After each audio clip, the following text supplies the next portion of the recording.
Oh, hey. If you are still missing somebody Saturday, Yes. then let me know kind of Yeah, as we miss. get there, because we're doing presentations. Okay. So I can, Spare if you somebody. need it, I can lend you somebody. So Okay, we'll just that'd be keep nice. grading and stuff. So if nobody steps up or whatever, I'll talk to the guys and we'll lend you one. Okay, Cool. All right, appreciate it. You Thank bet. you.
All right.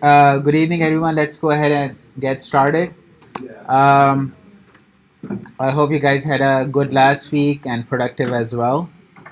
I hope everybody was able to catch up on JavaScript and jQuery. Was? Are you good? And jQuery. Yes, and I think I was pretty clear on my Slack message. It said jQuery. Okay.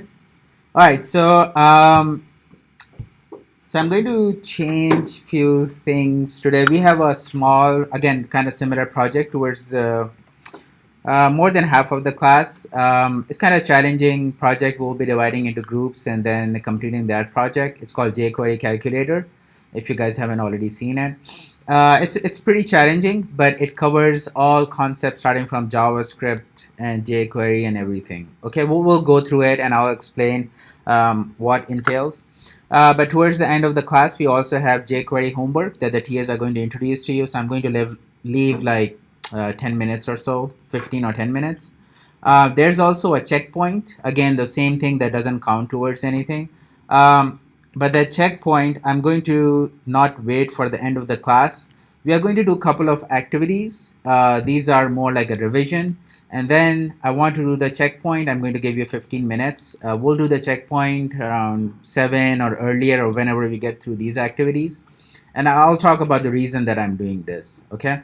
But first, we'll go ahead and get started. This is a quick revision of scope from the previous week, all right? I want to make sure that it's clear before you take the checkpoint. Again, the checkpoint doesn't count towards your grade, but I think it's a good measure of seeing how well you understand the concepts and everything, and also gives me an indication, okay, how the class is doing. Okay, so before we go to the checkpoint and all, this is the first exercise. This is number 17, and we will do it together because I want to make sure that we are good. You don't have to do it separately. But what do I want you guys is take a look at the first piece of code, which is situation 1, starting from line 17 up to 28. Right, just take a minute, see what's going on, and then I'm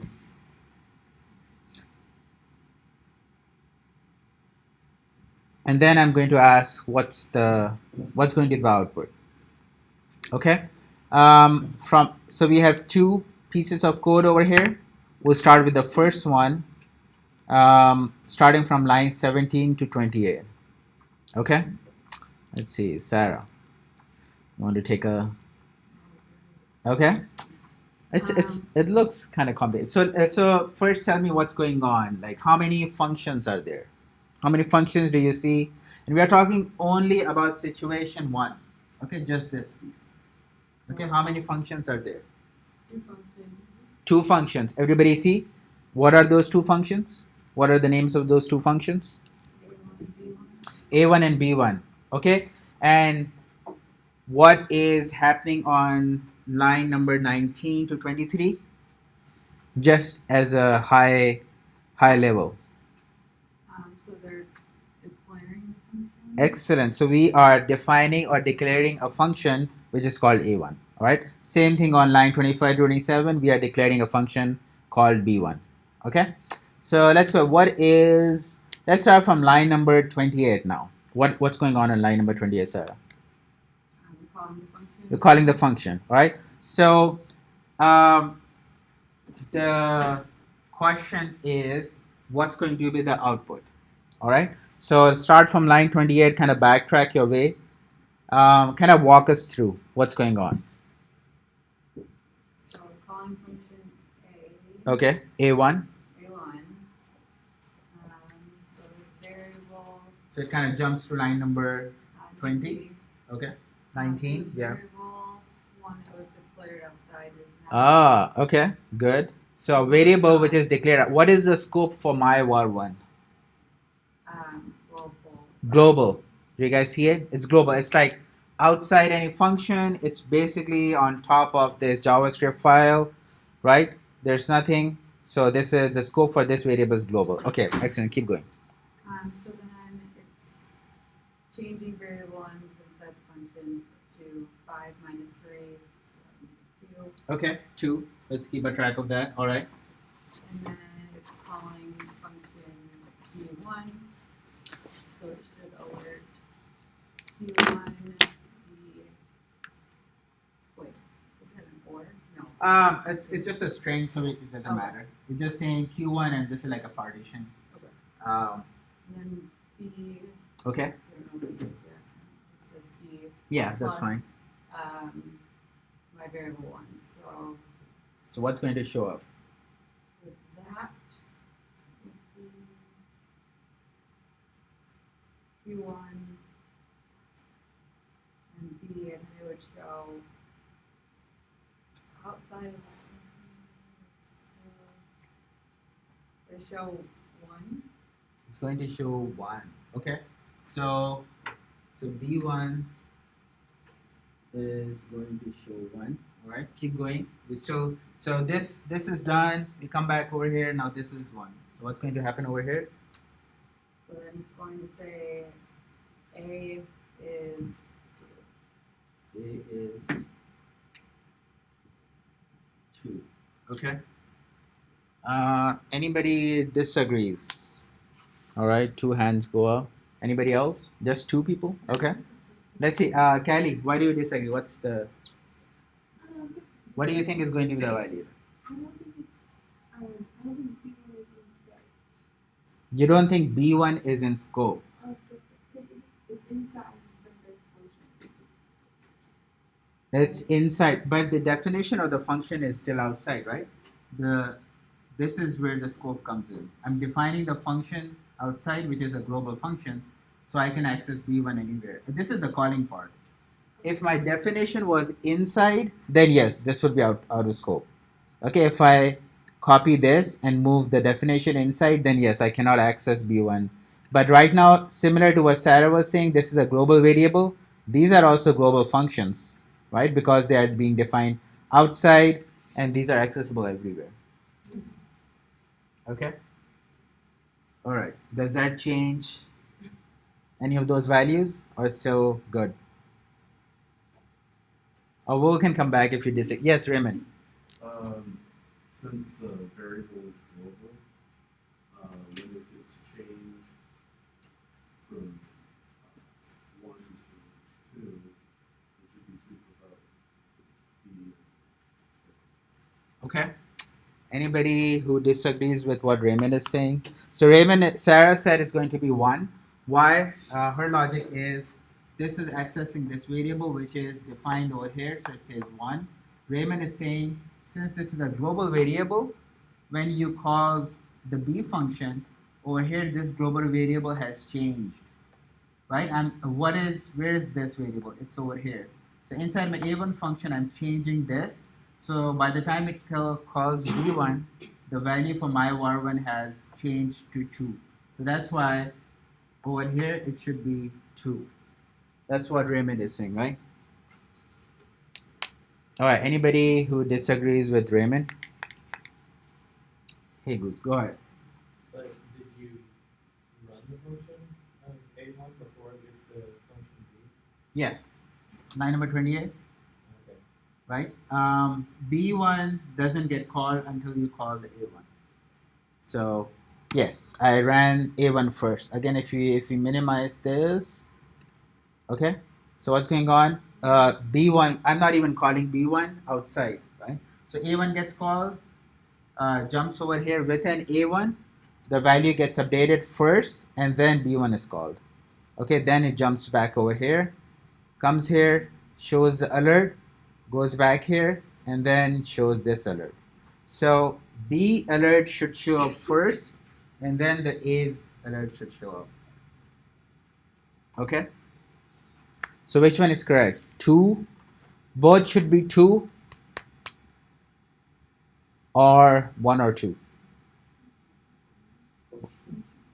Sarah, do you see it? So the correct answer is both should be 2.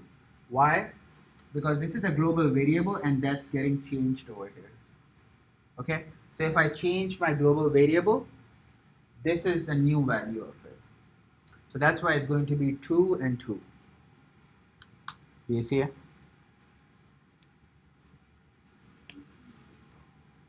Okay?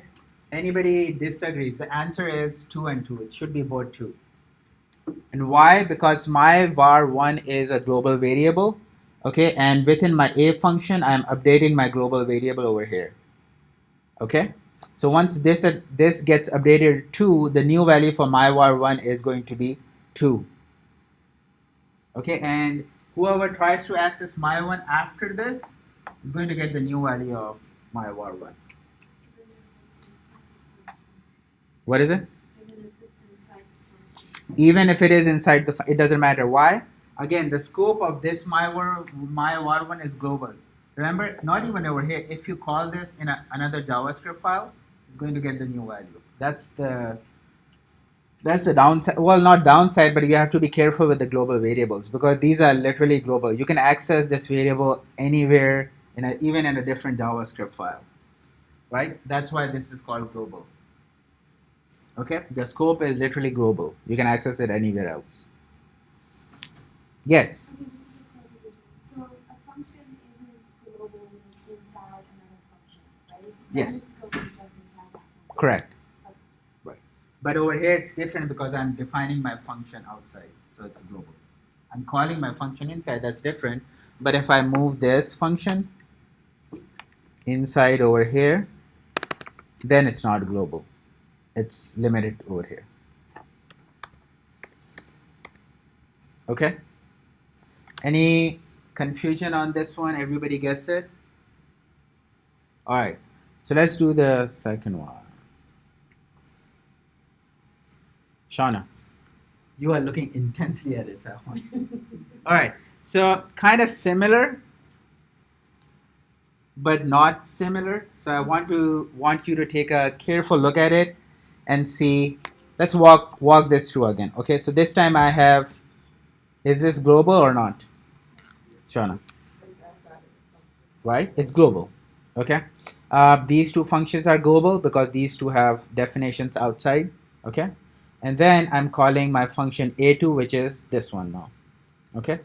So what's the first alert that you're going to see and what would be the value?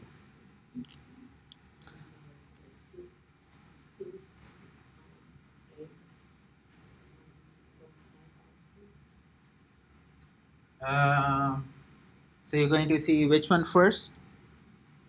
B or A? B, okay? Because B2 gets called over here. All right, so now what's going to be the value for my var2? It's going to be 2. Okay, and A? A is also going to be 2.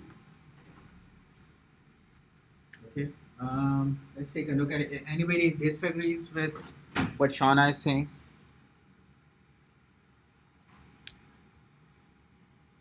So B gets called my var is 2. Anybody disagrees? I'm doing something weird since you're declaring my var. All right. So Chris C is saying there's something weird going on. Why? Because compared to the previous situation, I'm redeclaring this variable. You see this var keyword over here? So Chris, what do you think is going to happen? So what is the scope for this one now?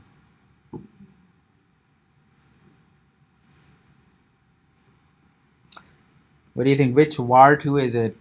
What is it trying to access? Is it trying to access this one or this one? The global. The global one. Why is it trying to access? So even in the first case, this one, what is this? It's this variable over here. Okay? Now over here we are not redeclaring, so whenever this one gets updated, it's still referring to this global one. Okay? Now come back over here. This one is still referring to this one. Okay? Right? Same as first. But this statement has changed now. Okay, I'm redeclaring. This is not the same as this one. Why? Because of this keyword. It is redeclaring this keyword. It is redeclaring this variable. Now, what is the scope of this one? Now, unfortunately, it's the same name as this one. But if you see, if I'm declaring a variable inside my function, the scope of this variable is just within this 2 parentheses, right? What's the difference again between the first one? I'm not declaring this variable. I'm using this variable which is declared already over here. Okay, in this case, the keyword var basically says, oh, this is a new variable, okay, and the scope of this variable is just within over here. Okay, now when I call my var this thing, right, what does it do? It is going to look for this global variable. It's going to find 1 and it's going to say 1 over here. It's not going to say 2. Again, why is that? If you look at the previous situation again, this my var one is this variable over here. Now what was happening is we were reusing this variable and kind of updating the value. So that's why you see the value got updated. But in this case, I'm not updating this variable, right? This is totally new variable. Now it has the same name and JavaScript allows having the same name. But when you say this variable, the scope of this variable is limited to this. It does not, it's totally new variable. Okay? So when I call my var2, it is actually referring to this one. And this value has never changed. Okay? Why has it not changed? Because this is a new variable to JavaScript. It does not have anything to do with this variable on the top. And the scope of this variable is just over here. Okay? Now what is the value of A? Is it 2 or 1? 2. Why? So A looks for, it's kind of going up from its scope. So A looks for this variable within its scope. Oh, it's finds this variable. So this variable is corresponding to this one. Okay? But for B, when B is looking for this variable, it's looking for a global variable because there's no var my var2 in this scope. Okay, there's no declaration. So what it does is it tries to find a variable with this name within scope. It doesn't find. What it's going to do is going to go ahead and look up the global variable. It's going to look up the global scope, right? In this case, A is going to look for a variable within its scope and it finds it, and this is the variable, so it says, all right, it's going to be 2. So in this case, this is going to be 2 and this is going to be 1. And it's not getting updated. Why? Because this is a redeclaration. This keyword is actually creating a new variable. Yes, Raymond. What would happen if you didn't have a global variable? Because that line is just not there. Right. What's going to happen? So B is going to look for my var2 within its scope. Does it find it? No. It's going to look for a global one. Does it find it? No. Then JavaScript is going to throw an error saying, oh, I don't know what my var2 is. Remember, it shows a error. If you run this code now, it's going to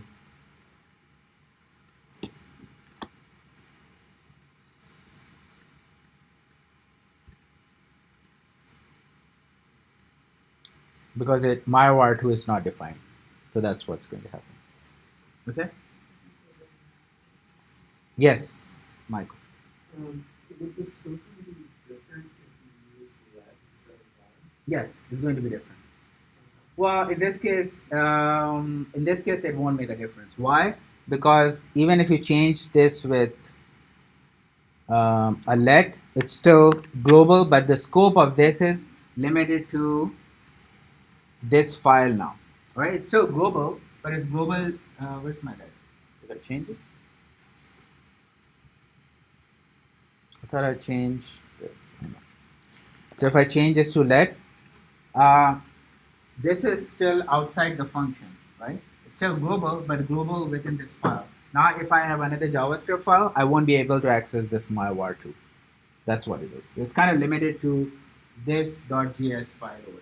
It's not accessible outside, but it is still it's still global. If I change this to let, does it make a difference? What do you think, Michael? Does it make a difference?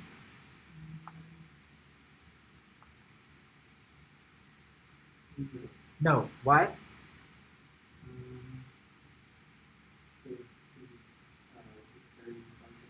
Exactly. Excellent. So it's declared inside the function. The function already follows the scoping, the block scope, right? Within these two parentheses, everything is restricted over here. You cannot access them outside anyway. So let or var doesn't really make a difference over here. Okay? Yes. Please. How global is the bar? Like how far out of the file can go? In the same folder? So how are your files linked? They are linked from the HTML, right? In the HTML, you are saying script JavaScript 1.js, 2.js. As long as those are there, it can be accessed through any of those files. It doesn't matter. If you have linked those JavaScript files in your HTML, that myvar1 is accessible through all those JavaScript files. Okay, if they are not linked, then there is no link at all, so you can't really access it. But they have to be linked, and then it can be accessed anywhere between those files. Okay. So when you say that bars are global variable declaration, you mean that in the sense of being able to be seen between files rather than between functions? This one, yes, it can be seen between files also by, because right now we just have one file, but it still is global. So it's accessible throughout this file, this variable, and also if you add a new file and in your HTML you add that file together, then it's accessible outside the file also. Okay. So if I change this to let, then the scope is it's accessible throughout this file, but not outside this file. That's the scope of let. Yeah, but you will still refer to as a global variable because it's global to this whole file. Okay. All right. Any other question? Yes, sir. Just out of curiosity, so like in a work setting, say you're working on a project with a bunch of people. Project? Or group projects. Okay. Are we gonna have multiple files that are gonna be linked together? I would like that. You can do. That's what I said. You can write 15,000 lines of code in one file, which will still work. But if you're following good coding practices, I'm going to hope you guys have multiple JS files. Divide it according to the work, like, oh, feature, I have this component, this thing, so this JavaScript file kind of refer to that. Yes. So that's where it's super fancy. Yes. So that, right. Right. So there's a chance that you have the same, if you're using the var keyword and you have a name, var name, it's kind of common. So you will also have name variable in your file. Somebody else will also have the same variable name, and that's where it gets messy, and you might see some different results. So that's why I kind of stress that start using let That's the safest bet. So you can kind of keep reusing those variable names. So the so if it finds the var in the file, how come it wouldn't it just use the one it finds in the file it's in rather than trying to jump to another file to find it? Yes, it will jump to the another. Again, why? First, if you declare anything using a var, what's going to happen? It's going to try to find that var within that file. If it doesn't find, it's going to look at your HTML and say, hey, is there another file that has this variable name? It's going to keep looking until it does not find, and then it's going to give you that red error over here saying, oh, I'm not able to find. The JavaScript is thinking it's helping you by trying to find that variable, saying, I'm going to try it super hard and make sure I find that But variable. if it finds it in the file you're in, it shouldn't. It will stop over there. Yeah. So, Yeah. just like Cal right now, when Reagan said to take it out, if that would have been in another file that's linked to that, it's still going to keep going and find it in the other file. Yes. So the problem, no. At that case, it's going to stop over there. That's not the problem. The problem is in your file, let's suppose you have var name something, right? In different file, if you have var name, this is good because you are redeclaring it. So it kind of refreshes the name. If you forget this var, right, and start using just the name, let's suppose you make a typo and you're like, oh, I'm just going to call it name. What's going to happen is if this got updated in this file, you will have the same value carried over to this file. That's what's going to happen. That's the chance. Remember the for loops. If you're using I variable outside the for loop, you still have the new value for I, and that's what's going to happen. So if you redeclare it, and that's what happened over here, right? We are redeclaring it, right? So that's why this kind of goes out of scope, and this is the new value. So your value kind of gets overridden. But if you don't declare this, what's going to happen? You're going to use the value whatever was said over here. Yeah. But yes, JavaScript will stop on that file if it finds the name over there. But if you don't redeclare it, it's going to try to find this, the declaration in your current file, and it's not going to find it because you are not redeclaring it. That's going to go out of scope and try to find where this name has been declared. If it's in another file, it's going to consider that and bring that value in. Right, yeah, so that's what I was kind of Yeah, that's what we do. Yes. Do the files have to be linked in any way so I can look outside of the current file? Yeah, how do you link the files? Yeah, through HTML. Yep. So they have to be, yes. Otherwise, if they are not linked, then it doesn't work. Yeah, they have to be linked. Okay. Any other questions? Raymond, you good? All right. Wow, that took only half an hour. That's not bad.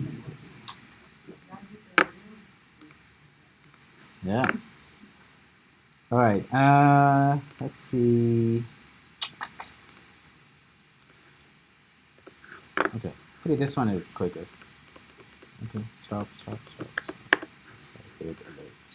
All right. Nope.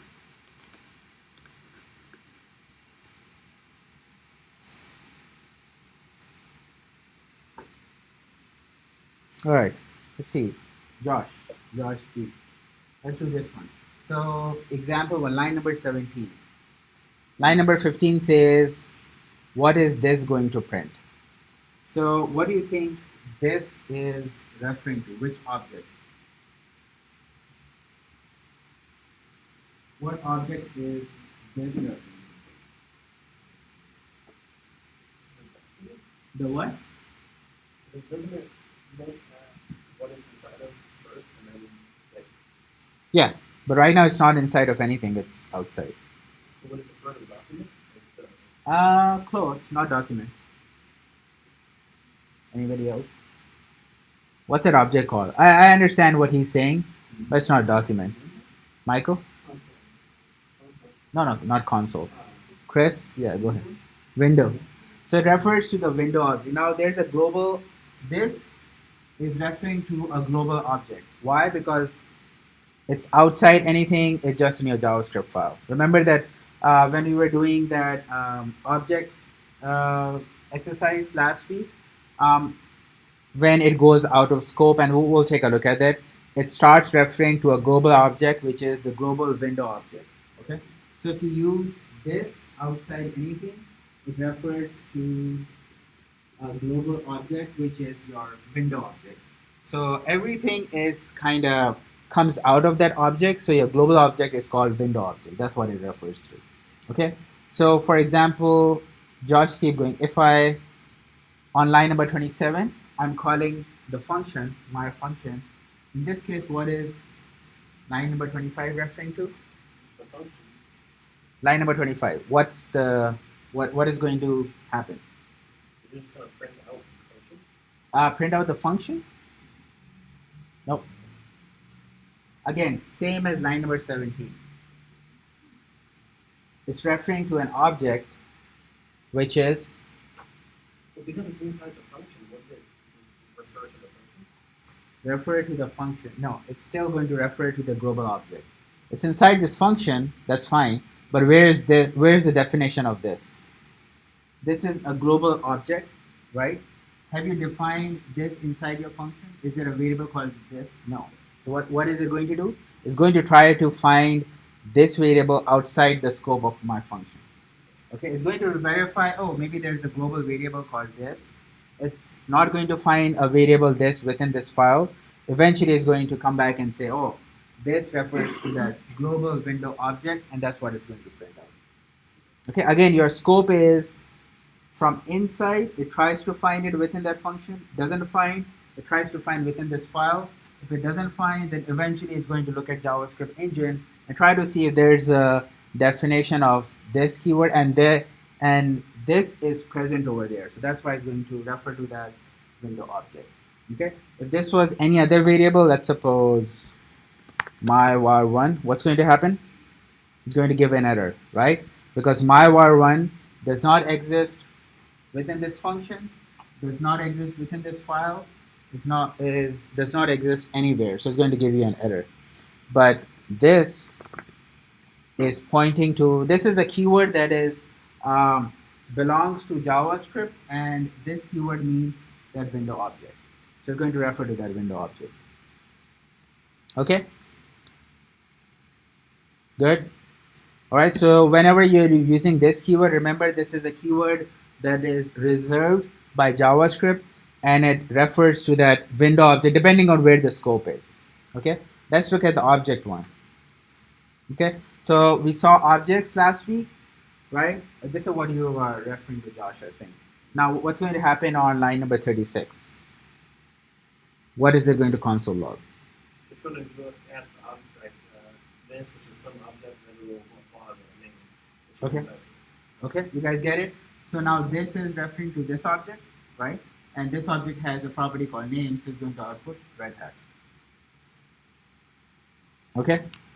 Is this clear? The object one? Okay? This is how you refer to properties which belong to the object. Now this is what we saw last week also. Now this time I have a function, and within that function I have a nested function. Okay, what happens in the nested function? The variable this loses the scope. Okay, remember, if you are using this within outside within just one function, this is good over here. But if there's a nested function, what does this mean? That you have a function, and within that there's another function. Okay, if you try to refer to this, what happens? It loses scope. That's what we call. Now this is referring to the global object, which is your window object. Okay, remember, within objects, if you have a nested function means that I have a function, right? Within this function I have another function, which is called this one. Yes. So, like, so if it loses scope, it'll refer to the window? Yes, it's going to start referring to window. Okay. Again, this is only for the object. So if you have an object, and within an object you have a nested function, what does that mean? That this is a regular function yellow over here, right? This is how we declare functions in our object.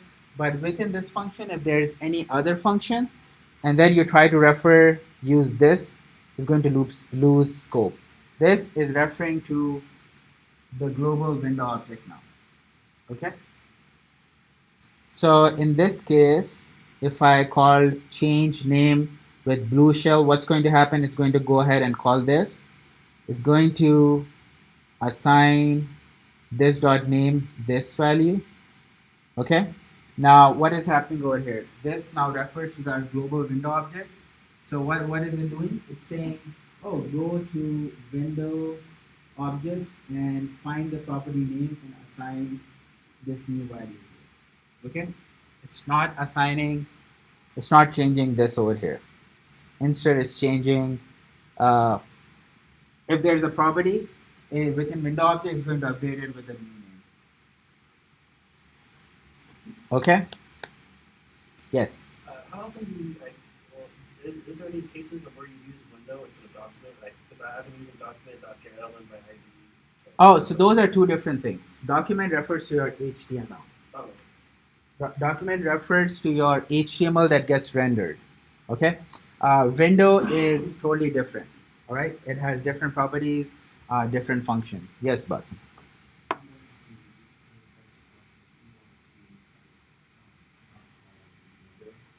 Okay. Change this to what?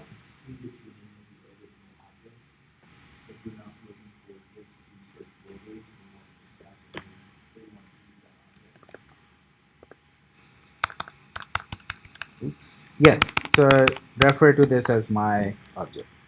Oops. Yes. Now this refers to specifically this object. Yeah.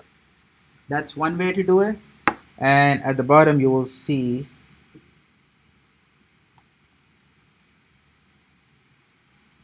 kind of similar thing.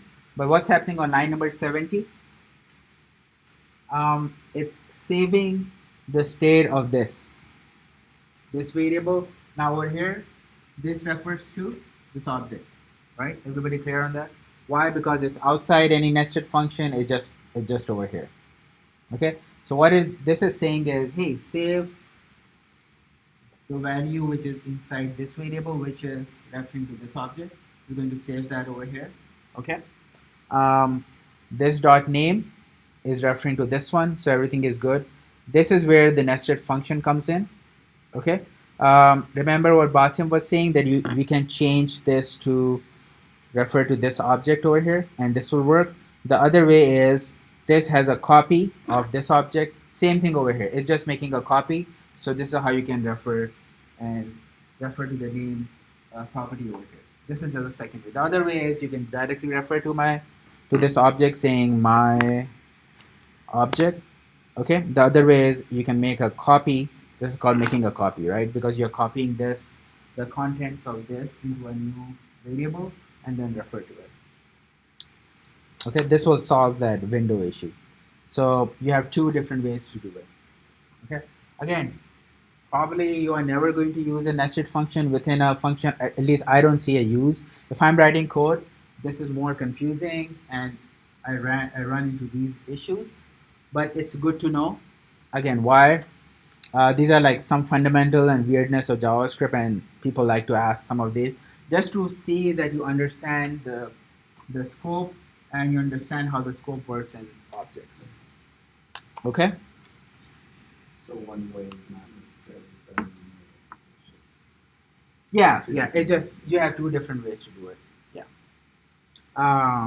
Yeah. I would prefer don't do the nested function at all, but if for some reason you come across and you have to do it, this is how you refer to that. So this solves the problem that you don't have to necessarily refer to the window object because there's no use case. I'm not trying to refer to window object. I don't have anything to do with the window object. Whenever I'm using this, I'm referring to this thing. Right? So this is how you solve that problem. All right. Any other questions? Okay. So the reason I did this was let's take the checkpoint. I'll give you 15 minutes to complete the checkpoint. Checkpoint has some of the questions kind of related to it. Again, it's just to help us to make sure are we understanding or not. And based on that, I have some other activity, and we'll take a look at it after that. Um, let's see. Ethan has slacked out the checkpoints. So go ahead, take the checkpoint, and then I'm going to start the timer for 15 minutes, and we'll come back after 15 minutes.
Is everyone done? Anyone still working on it? Wow, okay. Wasn't that easy? All right. Looks like everybody is done, so I'm going to just reset this. All right, so remember our fist of five. All right, I want you guys to be super honest about it, and this time I have kind of like a definition for what it is. So last time I know people are kind of confused what is a 3 or a 2 or something. So this is a better picture. 5 is completely understand it, can teach it. Basically, you understand the scope very well. If I ask you what closure is, you understand that well. Also, you can explain it to somebody. 4, 4, 3, they're pretty defines what it actually means. 0 and 1, 0 is that you don't understand at all. Like you can't even write a line of code. Basically, you don't know difference between, like you don't know what if I say declare a string variable, that doesn't make sense, or a number, arrays, objects, what is a function, kind of those kind of things. One is that, okay, I understand some of the stuff, but I maybe I cannot even write one line of code. Again, this is a little bit different. At least if I this actually means that if I say declare a variable called name and then assign your name to it, right? You understand what it means, but basically you cannot declare it. You cannot declare this variable. Okay. So just be honest. Let's do a fist of 5. 1, 2, 3, go. Okay. Let's see. Okay, so 5 people who said 5. Everybody who said 5 or 4. Somebody said 5, 4. Is this specifically for declaring variables or jQuery? jQuery and JavaScript.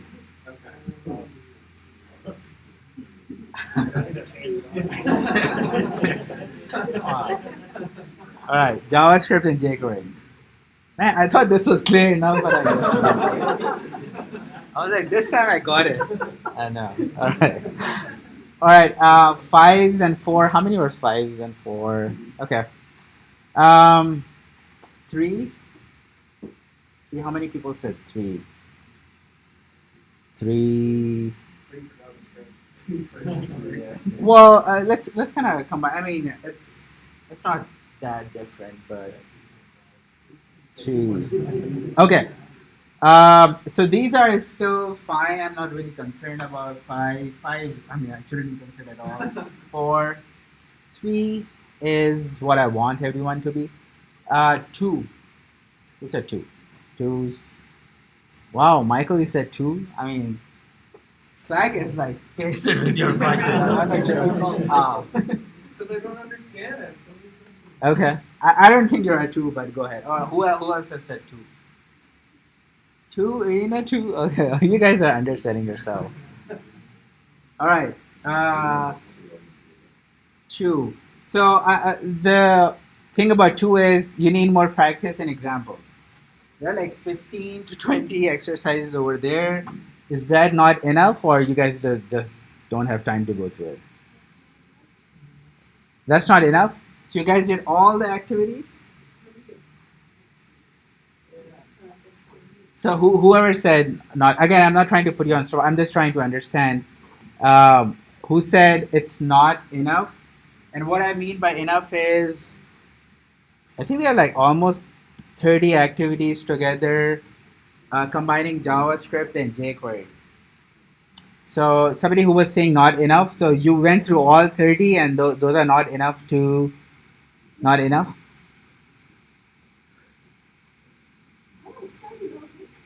Who said? What was it? Okay, so you went through all the activities, but you still think those activities are less in number? You need more activities? Well, I think I need more information on how did I do this. Okay, okay, that's good. That's different. What I'm trying to understand is you have like almost 30 activities, and you have gone through those activities, and you still need more activities. You don't need more activities. That's what I understand. Is that a true statement? Okay, you just need more practice. Okay, so what? Why is it time? Again, there's no shortcut. I cannot make time for you. It's just priorities. So what is it? I would think it's time. Maybe you guys are not getting enough time to go back and practice. Is that what it is? Again, I understand you don't understand, but I don't, nobody asked me. I'm not a mind reader. I know my wife would really like that, but I'm not. Right? If you don't understand something, please post it. Ask me. TAs are there. The best way is to post it over there. Again, if you private message me or private message TA, that's also fine. But I would prefer if you post it on channel. The reason is all of us have day jobs. We might not be able to get to you as soon. Again, I'm trying, even over the Labor Day weekend, I was answering questions for people, and my wife was like, "Are you serious? You're still?" I'm like, "No, I just want to answer that." Okay. So the support is there, but you need to come and ask me those questions or ask the TAs. Yes, Simon. What is it? Okay, so that's still fine. What's stopping you to post it on the class? Are you embarrassed? Is that what it is? Okay, please. No, no, nobody. You okay? You can Slack. You can create. We'll have like 10 other groups with TS and me in every group, right? If you really want, and that will make you ask questions. That's fine. But here's what I will tell you: that if you ask on the main channel, there are more people who are, you would be surprised. Well, and like you're saying, there's 20 other people in this room doing Yes, exactly exact the same so thing. they see you and they're like, oh, that's okay. Yes, So it's very good. please understand. Everybody is here. Nobody. You've seen some people helping, even though the answer from us is not there, but somebody else from the class actually jumps on that question and kind of solves it. Right? That's the faster. That's the only thing. But even if you're not convinced and you still want to ask, you can private message. But I would prefer, take a look at it. There's no stupid question. I'm telling you, there are more people who are struggling. Uh, what you are saying. Yes, Chris, you had something. I was just gonna say, I've run a couple things, because, yeah, I was gonna say the same See? thing. See, thank you, Michael. I went like all 100 Right? Yeah, I'm like, oh. Right? So I Google like that's right. I mean, he doesn't take time to debug, but that's a different story. I'm just messing with you. Okay, but see, Michael is helping. Like, all, you see how many people he's helping. Actually, when you said that, I mean, it's not really Yeah, exactly. oh my gosh. Right. So, Again, there's people like Michael who are asking many questions, which I love, and then there are people who are not asking at all. But you are still, again, I'll be honest with you. There's no other way out of it. I mean, what else are you going to? Are you going to drop out? I mean, that's the last case, right? I mean, I don't know how I can say it more straightforward. I would hope nobody does. But if you don't ask, it's not going to go. Again, it's not going to stop. I'm not going to slow down. I'll be honest with you. It's going to go through it. It's going to be jQuery, JavaScript, some more complicated stuff about JavaScript. Then there'll be project one. We'll jump onto backend. We'll be doing Node.js. People are lost when it comes to Node.js, even though it's the same language, but still, it's difficult. So there's no short. There's nothing else unless you ask. Yes.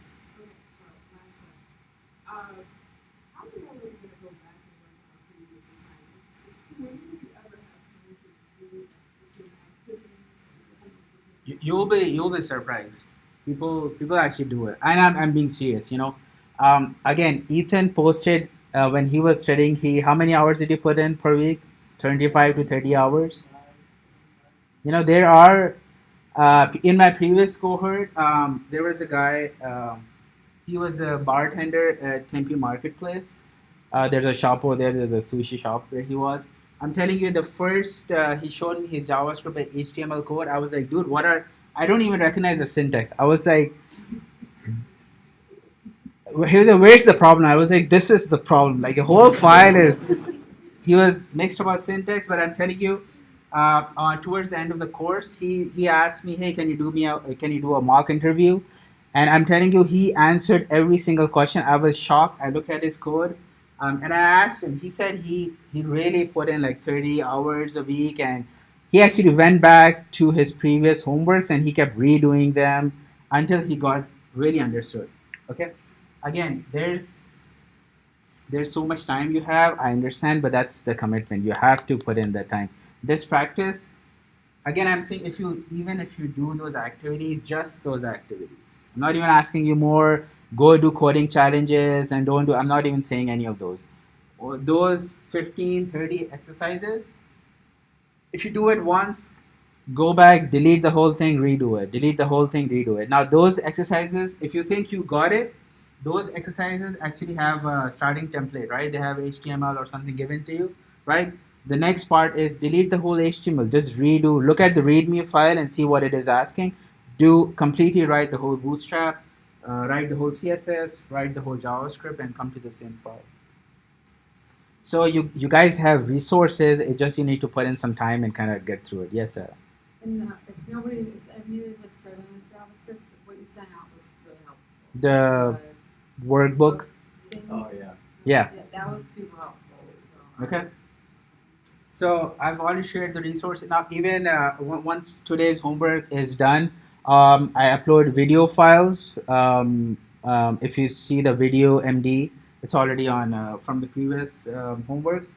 Those are there. You can look at it, redo it, whatever it takes. But that's the resources. Okay. Again, there's no shortcut. You cannot learn it's not just JavaScript. It's any other programming language, right? It just takes a lot more practice. Okay. Somebody said 0 or 1. Don't be shy. Just say 0 or 1. Nobody? No one? Nobody on 0 and 1? Just on 2? Okay.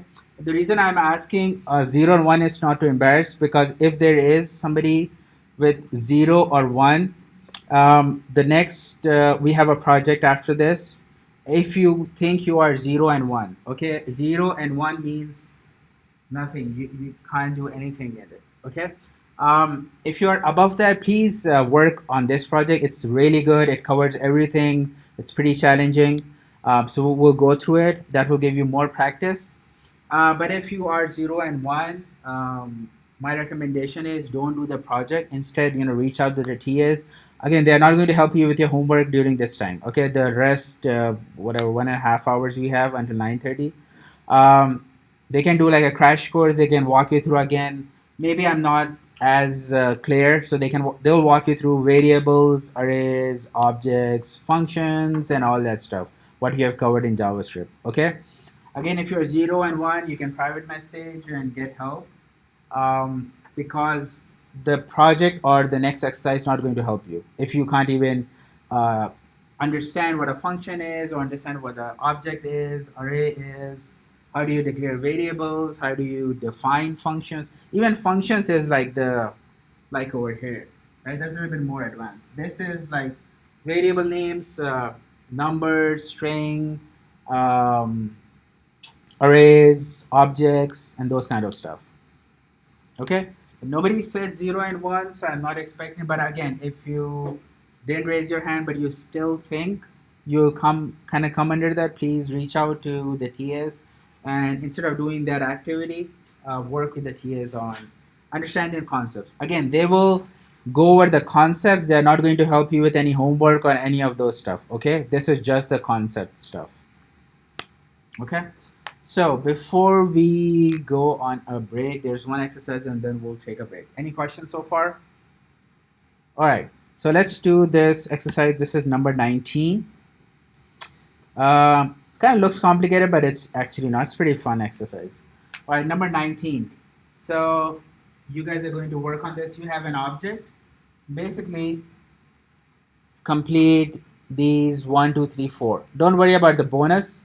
Again, bonus is go home and take a look at that. The bonus part is super advanced.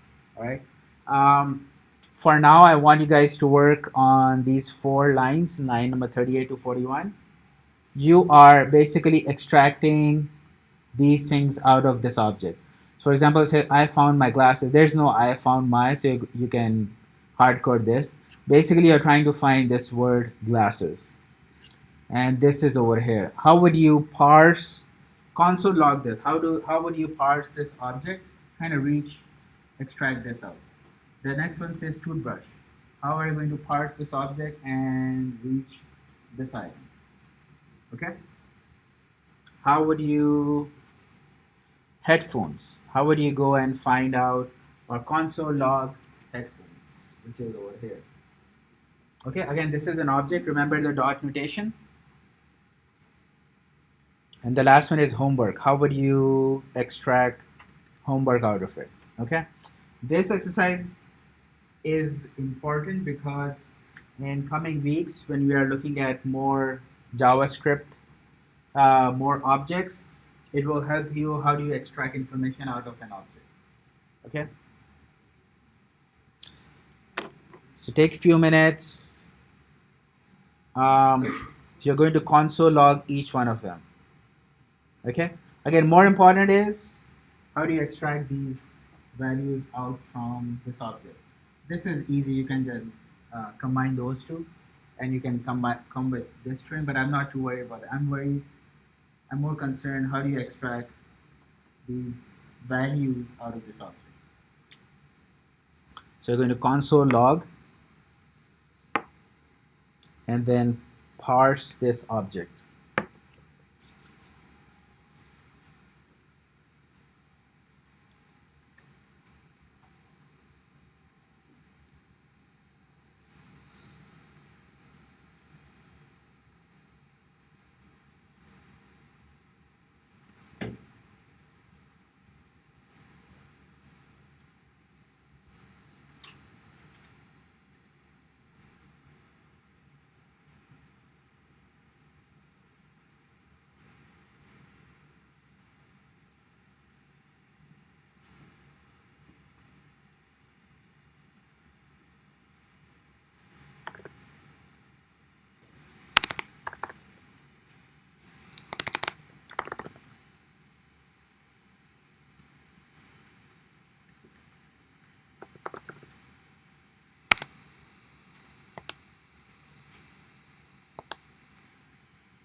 So just to give you a hint if somebody is still stuck. So console log. Okay, so I want glasses, which is kind of over here. How do I access this? I start with my object name. Since this is outside, so I'm going to say the cobweb.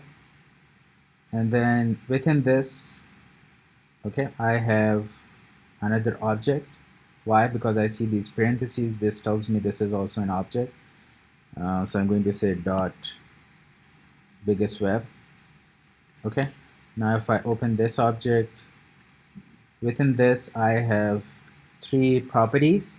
The first one is string. Looks like the second 2 are objects again. Okay. I'm trying to find glasses, so it's in one of them, which is it's inside this. Okay, so I need to go into this object, so I'm going to say dot bigger web. Okay, glasses is not inside this object, so I can ignore this. This is the one that glasses is in, so I'm going to open this. Now this object has two properties. The first one is an array, and the second one is an object. Again, why? Because of these square brackets. Because of these parentheses, I know smaller web is another object. Okay, so classes is actually inside this array. So how do I access this array? I say dot items. Okay, now this is an array and it's at the first index. How do I access the first index? Say 0. Okay, so this is how I get glasses out of it. And then now you can put I found my and then this thing. But this is how you access. Again, you start from the top. Glasses is inside this object, then there's another object within it, and then you have an array, and the first index is glasses. Again, this is not unusual. You will see that you will be kind of dealing with this kind of object embedded in object.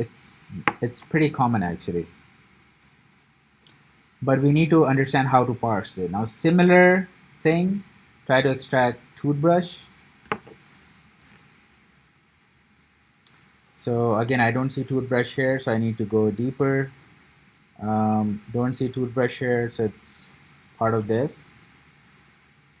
It's not inside items, so it's not going to be in this array. It's inside this object and this item. Okay.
So let's do one more. Toothbrush. Same thing. Start with the top.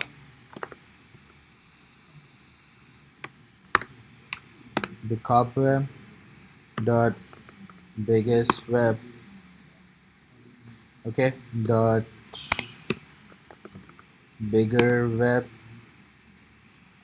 dot smaller web, and then dot item should give me toothbrush.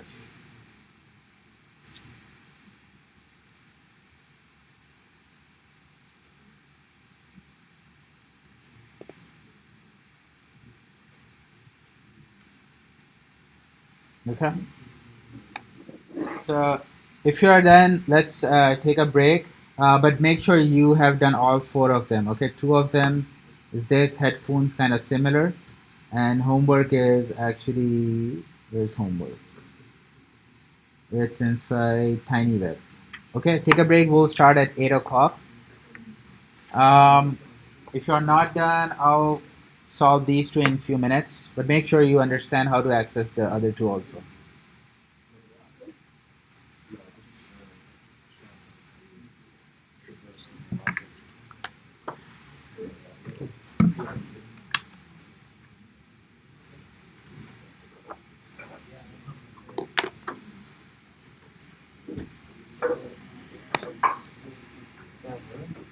What is it? That's working? The toothbrush? Toothbrush. I don't know, that's what I had. I was getting an error. What's the error? I think it's Syntax error? Okay. You probably have a typo.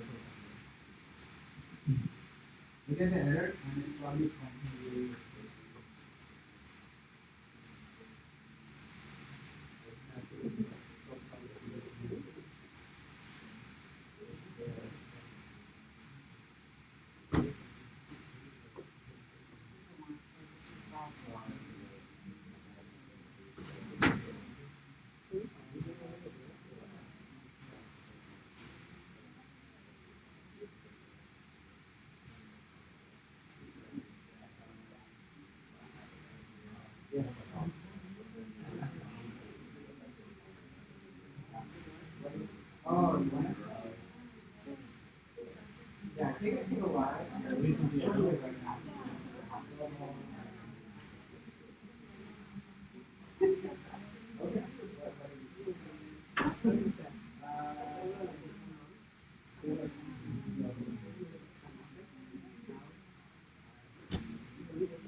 Yeah, because there's no like revisor for you.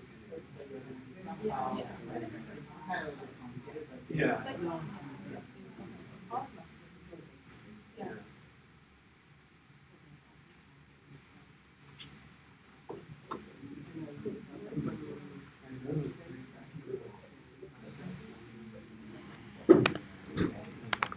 Headphones. Headphones is inside. Where's headphones? Oh, the other big web. So the cobweb dot biggest web dot other big web dot item. Okay, so that's headphones.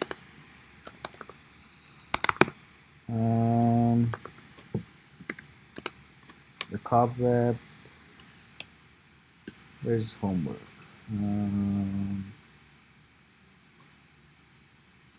Okay, so it's inside tiny web. Dot this web dot bigger web dot smaller web dot tiny web dot items and index number 0, 1, 2, and 3.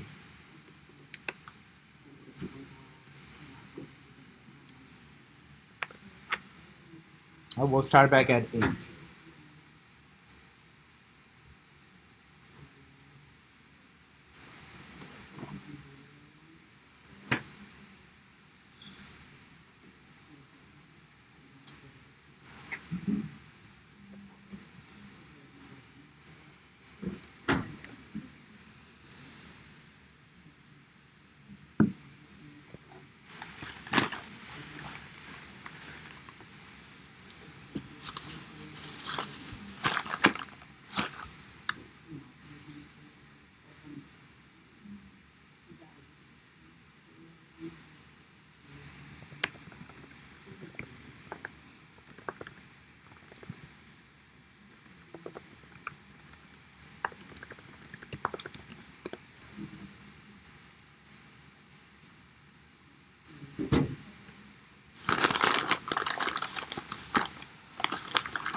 Uh-huh. I got this part. This one? I understand how to do that. Okay. How do I put the word? This thing? Oh, Yeah, this like is I found my toothbrush. How do I put I this- found mine? this is just a string, right? Oh, in front of that. Yeah, just. Okay, I'm going inside the. Oh no, this is That's what I outside. was like, That's what I was where saying. am I That's going? kind of outside. Yeah. So Okay, you- got you. Thanks.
What's up?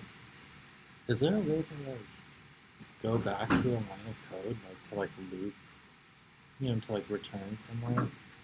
Say like just like an example, like you have like a prompt and it said like what's your name, and then you had a confirm where it asks like is that really your name?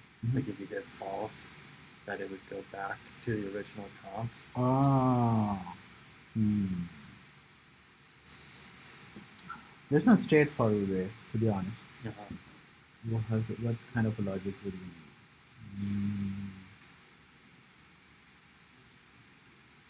You can keep doing it in a while loop. I will have a while loop that runs forever. I had experimented with those. I had an endless loop. Yeah, but this is I was like, I don't know, I was scared of those wild loops. right. So you can ask the question saying, "Oh, do you want to exit?" If they say yes, then you exit out of the loop. Basically, you do a return. Like if user is done, then you say return.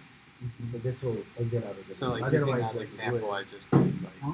so using that example of what I just said, like, is that your name? Yeah. Is it your name? So you'll say is that your name? Okay, so this is your prompt, right? Okay, and then they say what? They say yes. Is that you? Yes or no? Okay, so if they say yes, you want to do what? You want to Ask them. Well, no. If they say no, you want to ask them. But yeah. If they say is that your name, they say no. Okay, so you want to say are you sure? Okay. So in the easier case would be if you can have just one word if statement where you say if where you ask another prompt. If they say no, you bring up another prompt and say are you sure? But you have to like keep doing that. Well, how many? So if let's suppose in this case, are you sure? And they say yes, I'm sure that this is not mine. What should happen after that? Oh, okay. So are you sure that's Right? okay? So what are you trying? What are you doing? Well, I was thinking you'd have one prompt asking your name. Okay. And then it'd be like, is your name really? And then whatever you input. Okay. And if you put no, it would return you to the original prompt. And then you could write your name again and you get it right. Okay. So in this case, is that your name? You will say yes. Is that what it is? Well, Let's do that. if you hit yes, then it would. I don't see how you're confused. It's so easy. No, write it out. Okay.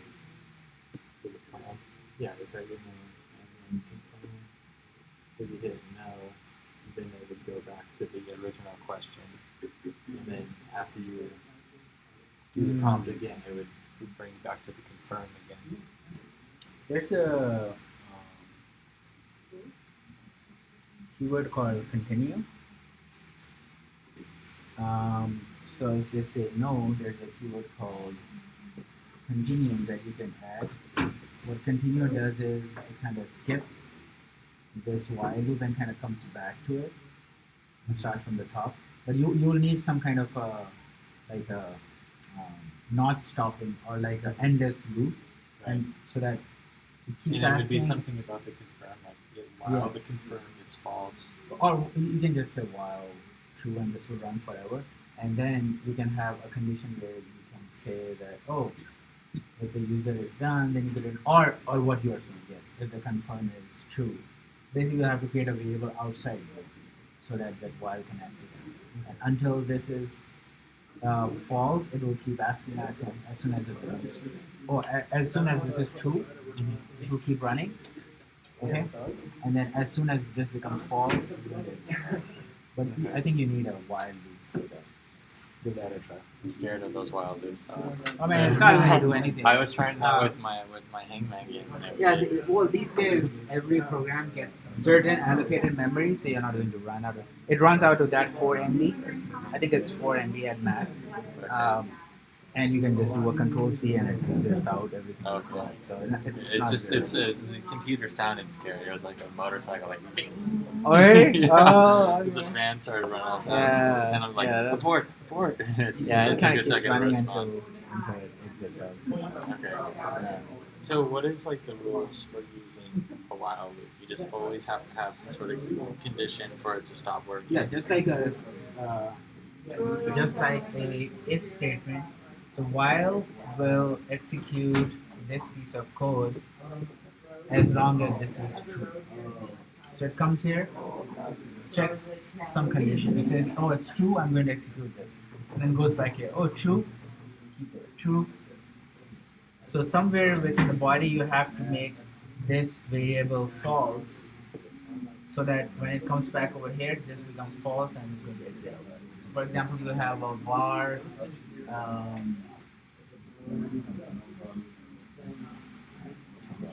value, right? And this is true.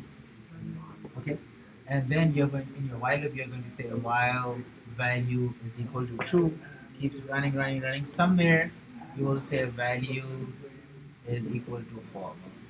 The next time the while loop comes over here, it's going to find this as false and it's going to exit out and come out. Could I set a confirm as a variable? Like, could I do like variable yes or no equals confirm? Yes.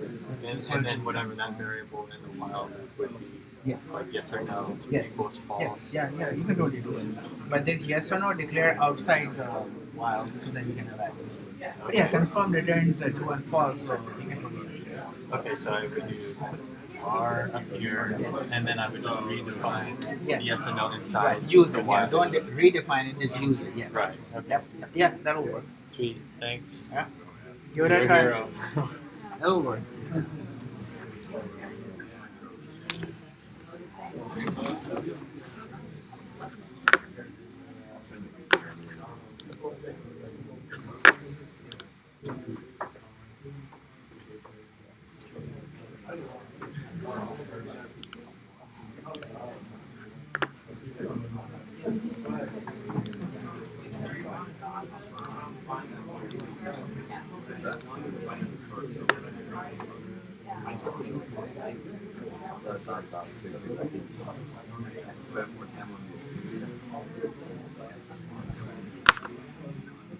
All right, so we have groups. Lee select out the groups. Let's get in the group and then I'll show you the activity.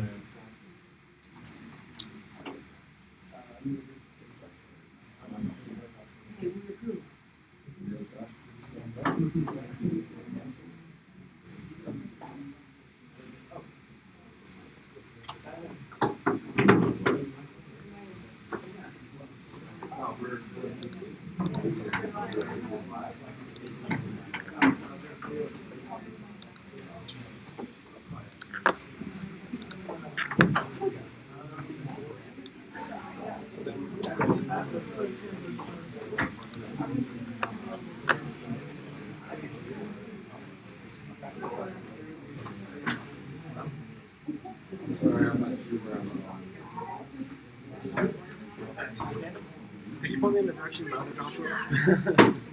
There, the blue shirt. Josh S. Josh.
All right, everybody in the group. Okay. So this is called a jQuery calculator. Again, it's a pretty challenging exercise, and you will see the HTML in a bit. But eventually, your this is how it should be functioning. You should be able to, if I press the numbers, okay, and then select any operation equal to, shows me the result. Okay, clear should basically the C of your calculator. All of these should be, oops, sorry. Okay, and this is the power. 2 to the power 8, this thing. Okay. Now we are not worried about running out of memory, like you enter a super big number. It probably will, but that's not what the exercise is. This is what should be the output. Okay, so you can see what's going on. These clicks are tied to something. Okay, so you have to write logic and define where the first number kind of stops, because I can have this can be my number, the first number, right? And then where does my second number start, and how do I show the result? Okay, this is how the calculator is going to work. All right, now how your unsolved is, you already have some kind of a template given to you, so let me go ahead and run this so that you guys can see. So this is given to you. Okay, so you can see the bootstrap thing, these things are done. Don't have to worry about bootstrap. Okay, you don't have to worry about creating this page, this is already given to you. But what is not is, of course, this functionality doesn't work, none of these work, the clear button doesn't work. Basically none of these buttons work over here, and nothing shows up over here. Okay, so your job as a group have to complete this. Okay, now please, this is a group activity. If you are at a higher skill level, please make sure your team understands we need to complete this as a group. Okay, I keep stressing this. I'm telling you, this is an important skill to have as a programmer. So please make sure take your group together with you and complete this activity. It's going to take you until 9:20 or something, and you might not even be able to finish. All right, 9:20ish. I'll start solving it somewhere. I'm going to give you hints here and there. TAs will be walking around for any help. Um, the other thing is, I'm going to divide this activity into phases, kind of make you guys go through it. All right, so I slacked out phase 1. At this point, in the next 15-20 minutes, as a group, I want you guys to go through the HTML, understand the Bootstrap HTML. Why? Because you have to understand the name and IDs that are associated with it. This is how you're going to use jQuery to extract this information. How do you know this is 1 or 2 or 3 plus, minus, multiplication? Okay, so go through the HTML first. Don't start coding. Spend 15 minutes as a group. Make sure you clearly understand how the HTML is defined that is given to you. And just for your easiness, I have posted some questions. As a group, answer those questions. And then when everybody is comfortable, then move on to the coding part. All right. After 15 minutes, I'm going to slack out phase 2. But you don't have to wait for it. If your group understands it, please go ahead and start working on it. Okay. So become familiar with the HTML page. Some of the questions are that you can answer are: how will you capture button clicks? How will you find the numbers that are clicked? Operator, these are operators. Okay. How would you find the value associated with each button? Okay. And then how will you know when the user is done entering the first number? Okay. 1, 2, I can keep going on, but this is still my first number.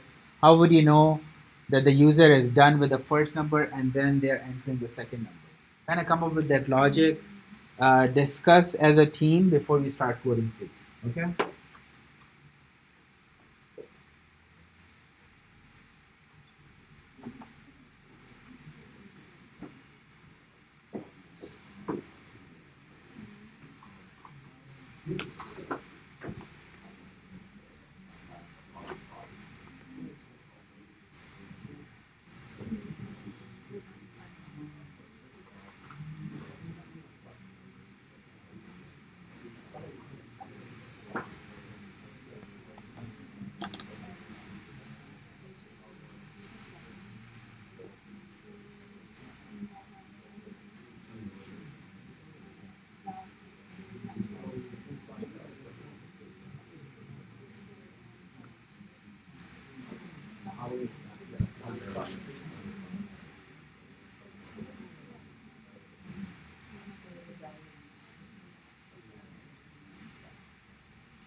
Ampersand.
Yeah, because otherwise. Yeah.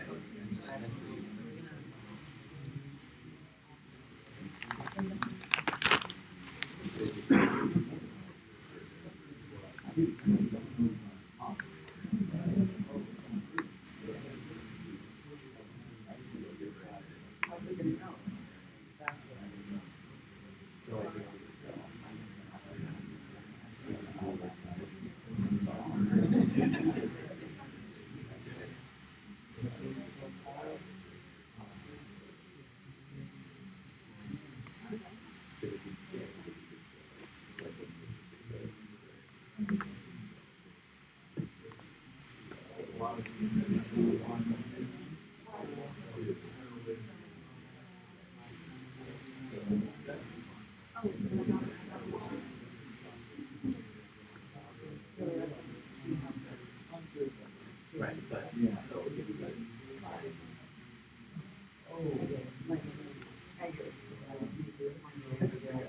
Whatever it gets entered. Whatever number is first number.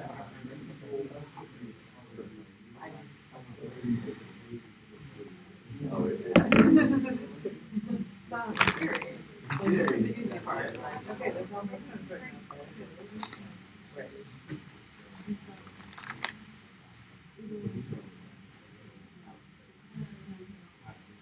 Well, then I have to work this out.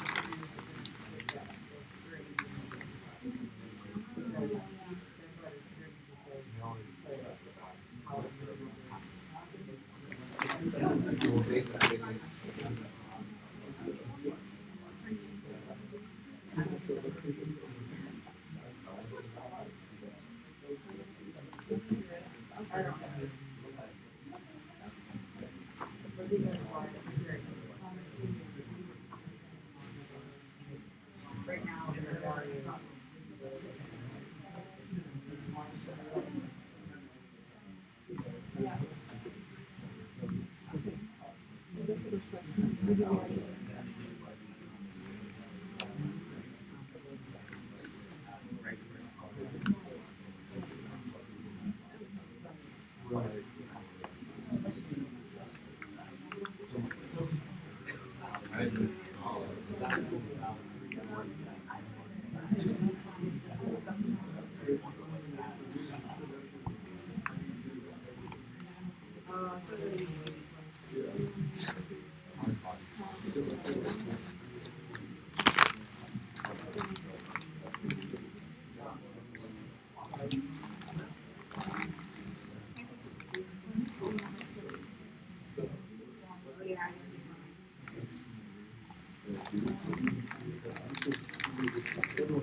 So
I think that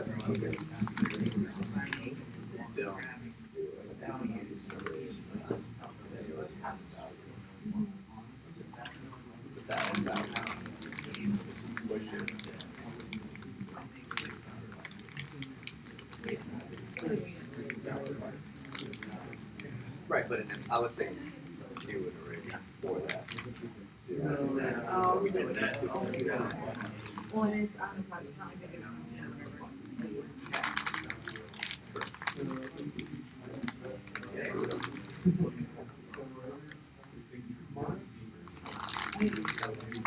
Well, yeah, weird one.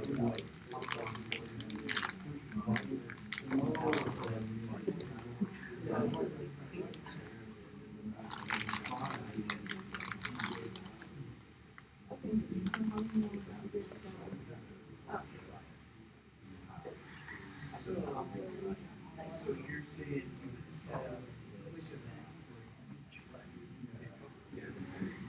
that seems right. So is there a way that you can reference anybody else but starting a quick event and then you could be able to grab and identify what so something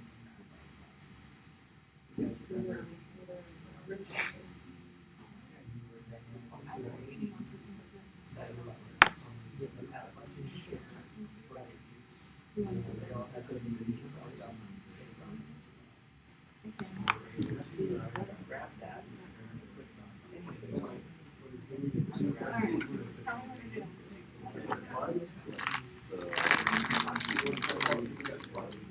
You don't want to set up you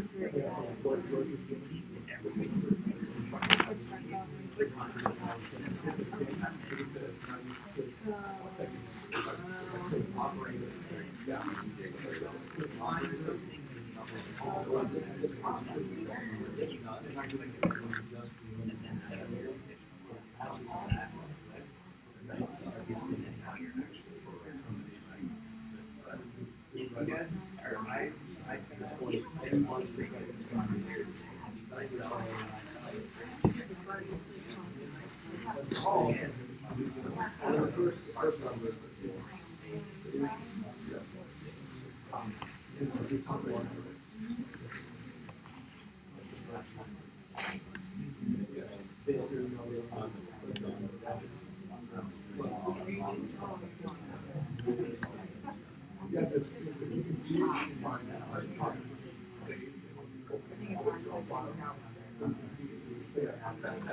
Same thing.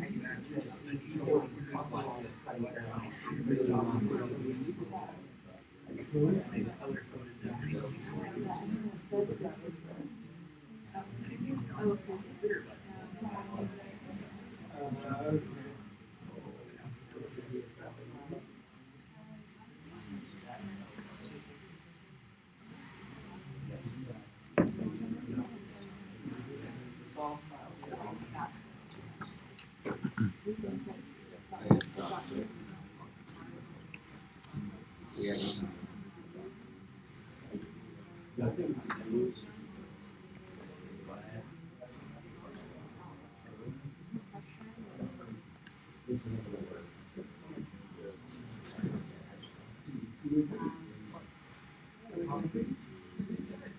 probably gonna, oh, this is just testing, like, what we're gonna want to do, probably. Or,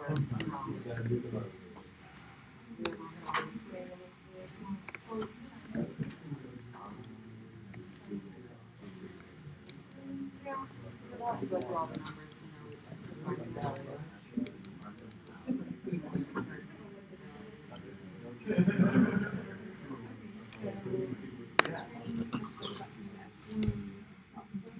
So I've posted some suggestions as a second phase.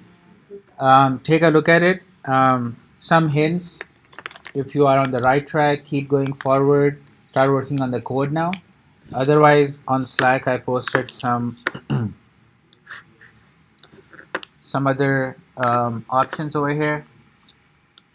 Kind of a hint what you might need. If you are already kind of similar, if your ideas align to this, keep working on it. If not, this should kind of nudge you in the right direction. So take a look at the second phase, some of the hints that I have, and then I'm going to start kind of working on it a little bit.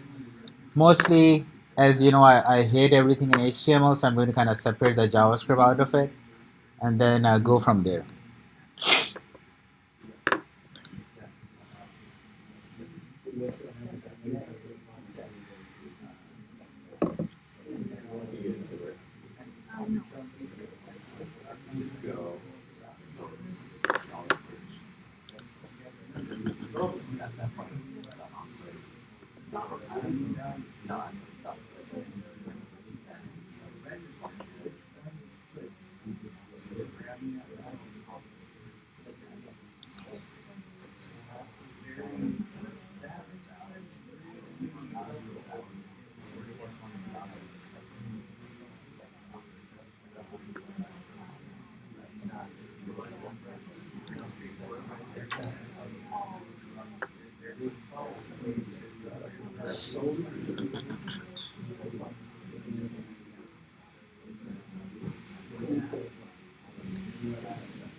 So that's gonna be the empty array first button.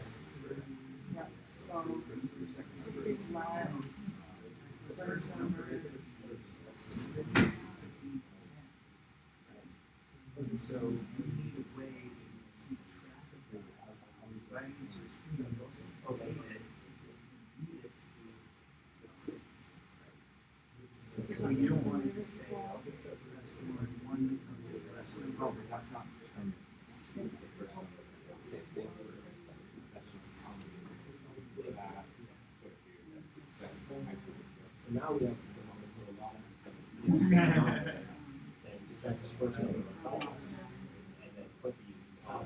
it does. And it looks like they're doing some testing there this week. The on the quick event, right? Okay. Because obviously you're not it's not gonna be very efficient to set up separate things. Operators are gonna see.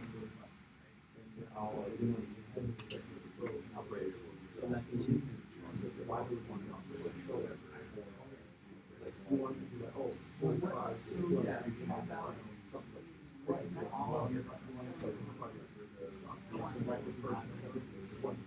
Well, the operators are the plus minus. they have it on farm. Sorry, I know. When somebody presses, There are things that make like, so for the numbers we're building, you only have to be able to press plus, and then it's gonna go to something like minus. So when you're setting it up, first thing you want to do to set it up so that you can any functions are just Exactly. So like, it's kind of like the same for two, how they might do that.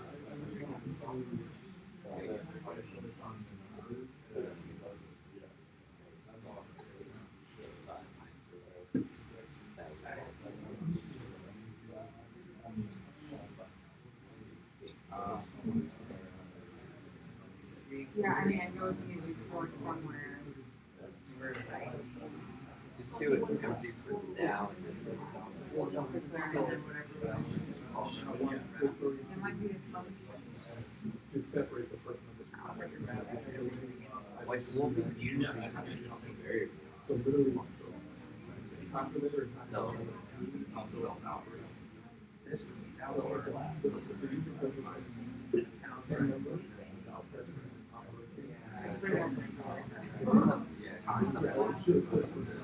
once the operation is final, yeah, you gotta check first. I then have to start my second. Bring them to stop the discussion. Well, let's just think about that now. For the next step. Might even be the array of the different operators. All of them. yeah, because that was my thought process. Numbers, yeah, there's zero because we have value. Alright, let's go ahead and I'm going to separate this out.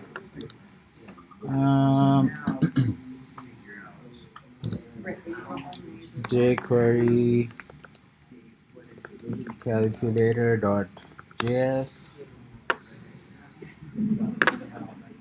Okay. So let's see.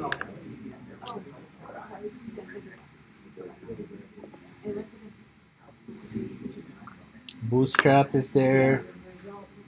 jQuery is there. I'm going to add my script file that I just created.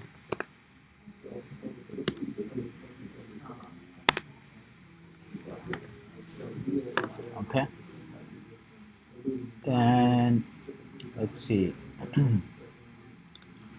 So this is my body tag container, and this is where my all my code is. So I'm going to extract this code from here.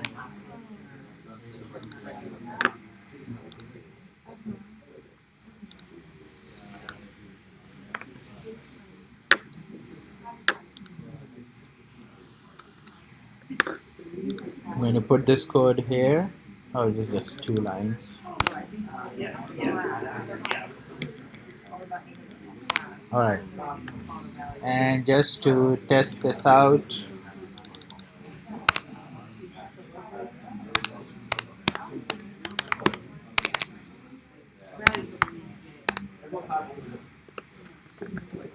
To display, but we need to call the class.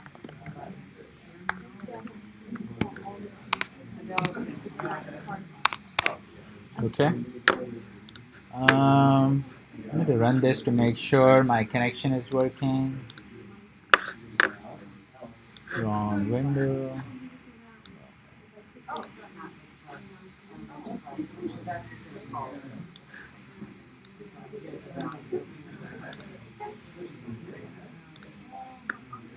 Okay, so this connection is working. It's kind of easier now. I can open in two windows and I can see my JS and my HTML side by side.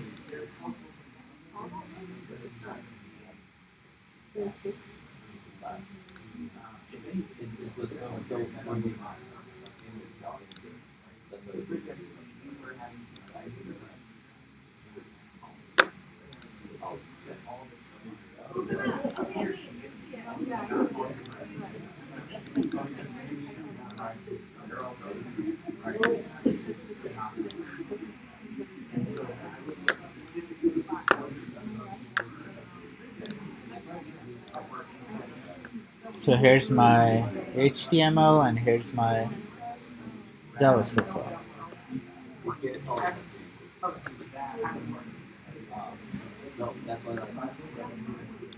Let's see.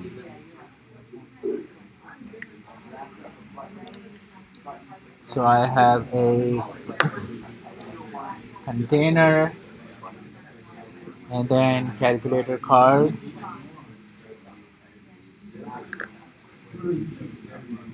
So each one of them have an ID and then a value.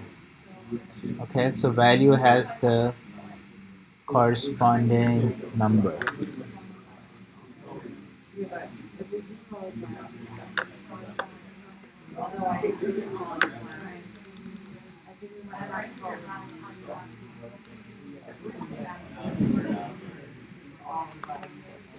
So I need to capture um, number click event. I need to capture operator click event.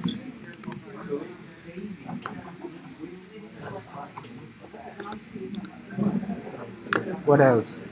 Numbers, operators, equal to and clear. Capture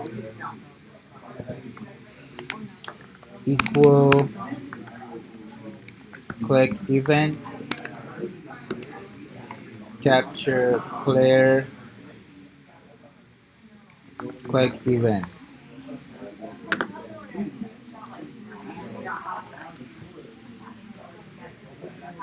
Operator buttons, equal button. There's only one equal, so equal button, and then clear button.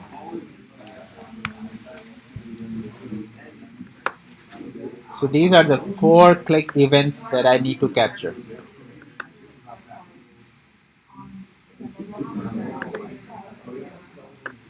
Um, from these, equal to and clear are kind of easier ones. So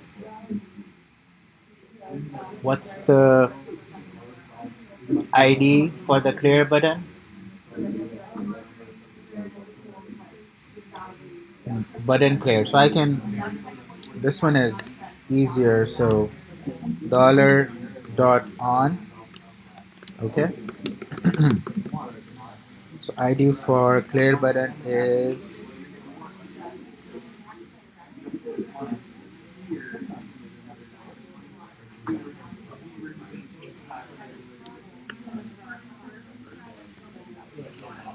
uh, let's use the class. You can either use the ID or the class, doesn't matter. Um, this is the only class, okay? On click callback function.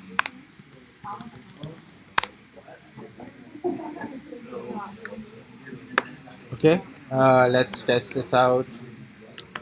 Clear button clicked.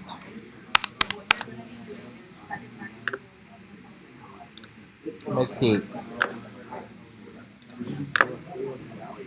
If I press any other button, I shouldn't see any console. Okay. If I press clear, I should see. Okay. So this is how I capture the clear button. Equal to is also kind of easier. So let me stub this one out also. Equal to. So similar to clear, either you can use the class equal or the ID. It doesn't matter. Both of them will return you uh, the correct one. So let's say if I use dot equal,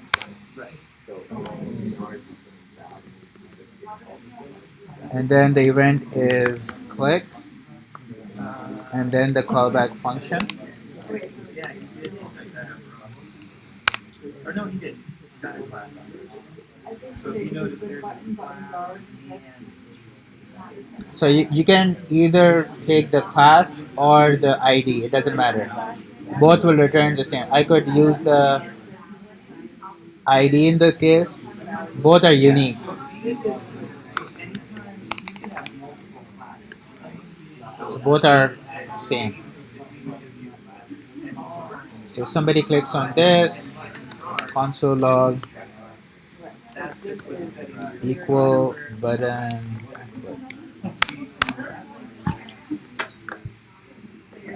So let's go ahead and test this out. If I press anything else, doesn't work. If I press equal to, shows up. I press clear, shows up. So these two are a little bit easier. I still don't have any logic, but these are easy to capture because these are unique classes. These two are a little bit different. Um,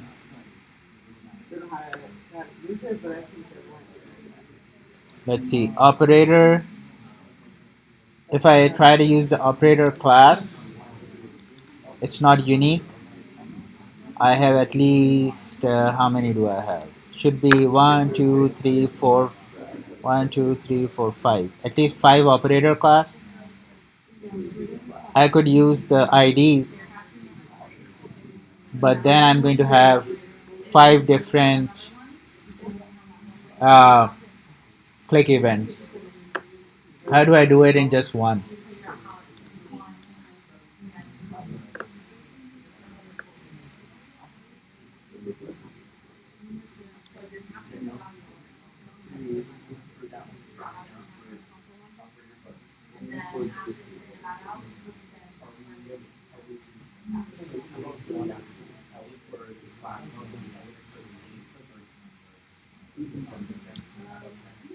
So the class is the same. Every operator has the same operator class. Did you see that? Look at the HTML. The operator. So these two are easy because this equal to has equal class and nobody else is using it. So it's easy to capture that. Clear has a class called clear and it's easy to capture because nobody else is using this clear class. Now the problem with operator and number is if I use the operator class, how many are using the operator class? 1, 2, 3, 4, and 5. 5 different buttons are using the operator class.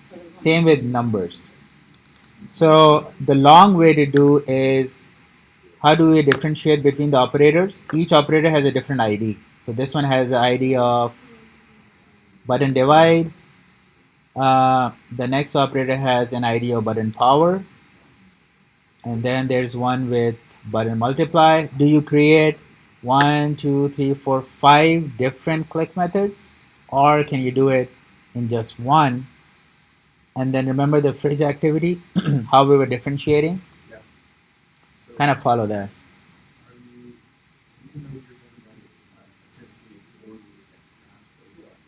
No, no. Why do you need a for loop? These buttons are going to be captured if you have a event. Remember, event will fire automatically. You don't have to worry about it. Okay, so for example, every time I click an element on the screen that belongs to this dot equal to, an event is fired. Every time I click any element that has this class, this event gets fired. Okay?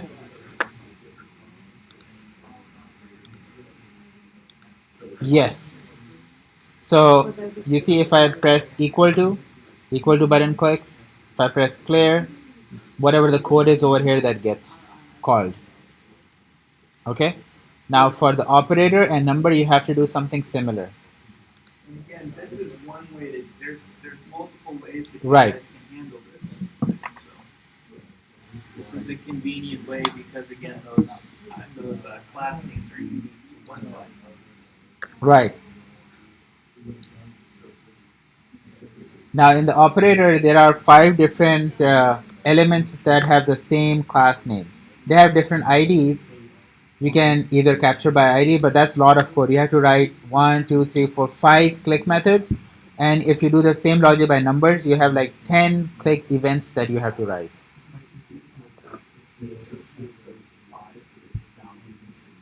Yes. Right. Right. How did you do the fridge one?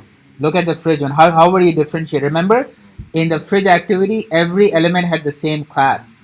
How were we able to differentiate between them? I did the crystal activity beginning of the class. What's that keyword? Right, but what does it belong to? Before.attr. Look at the solution. Dollar this. Yes, that's how you find it out.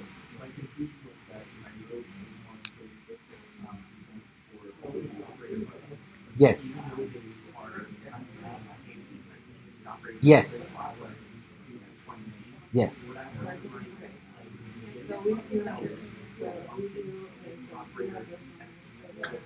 Oh yes, yes. Yeah, yeah. Yes.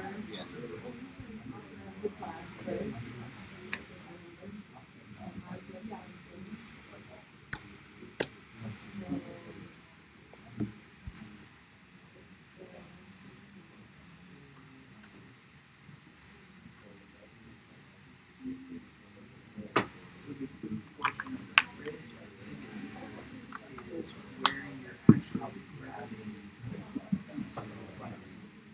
So, and where you're referencing them to specific button numbers. Because if you guys remember, letter button class was assigned to every single letter, all 26. So somehow we needed to reference the specific text that we needed. So if you look all or we say fridge magnet dot text, and then we go to this, right? And this is pointing back here, remembering which one of those forms. So this is the key right here. The dollar sign this, and then we say attribute. In this case, we were looking for attribute called data ladder. Right.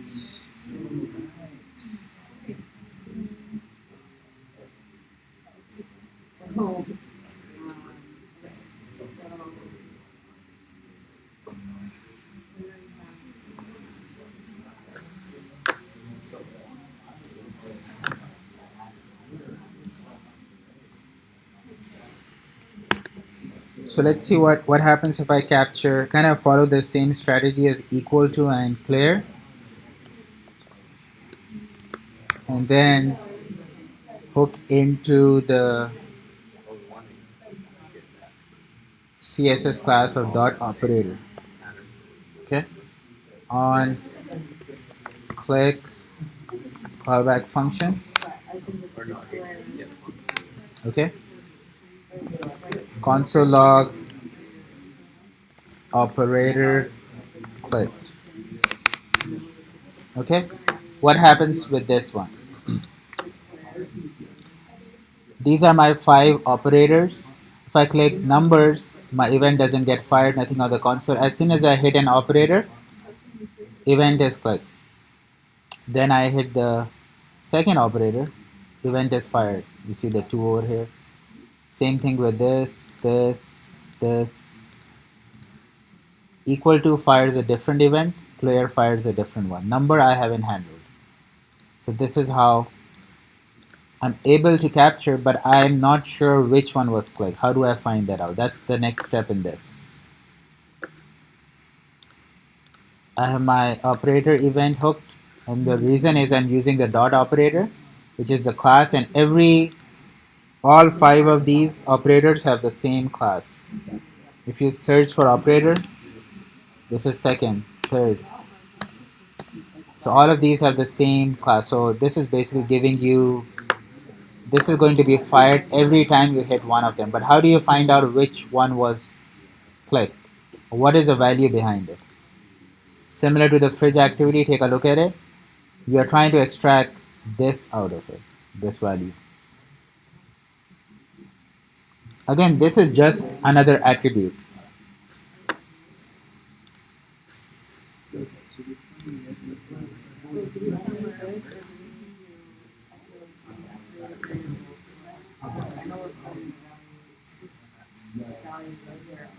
Yeah, because it's got a okay, so let's take a look at number. You're ready to go up. So you want to say this, right? I did similar thing in the crystal activity in the office hours also. Same line of code goes over here. How do you find out which one of these 5 was clicked?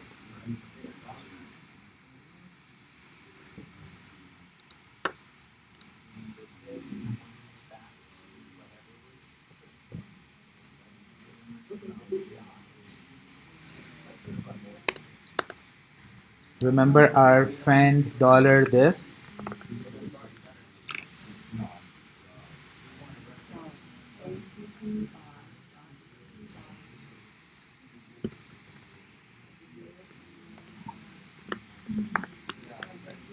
Will this have the correct value? Let's check it out. Let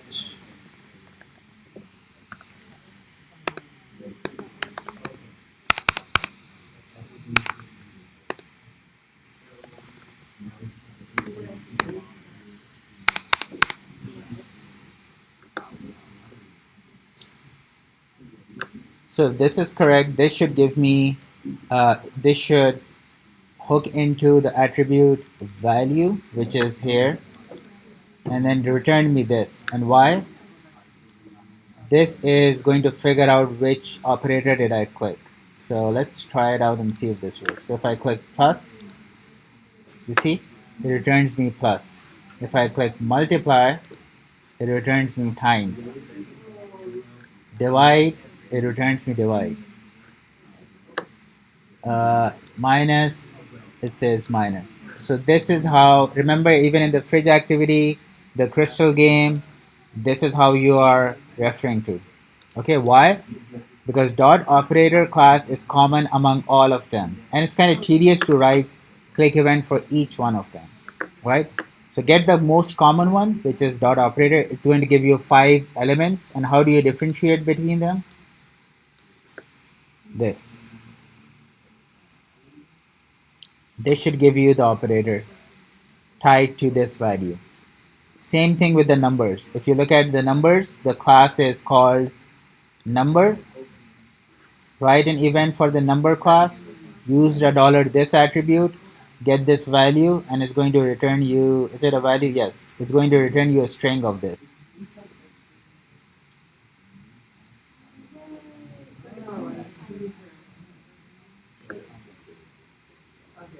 Because you set that up on your number buttons,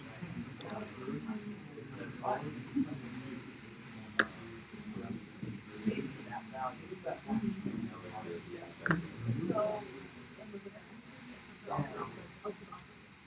But let me ask you guys, so right now there's so many things on the button.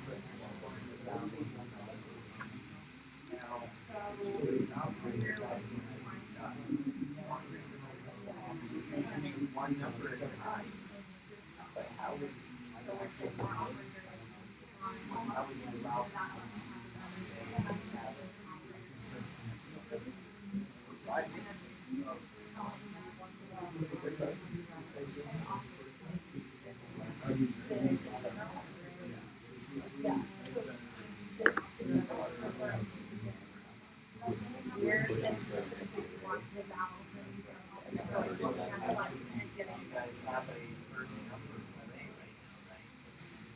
So, instead of what you have set up right now, Any questions on the logic? Because this is the actual crux of this solution.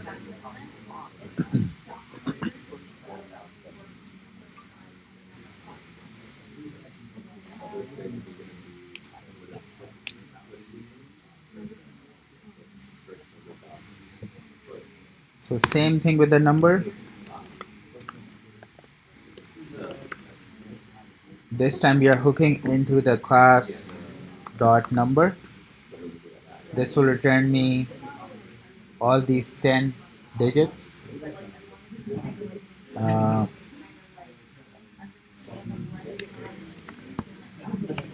Click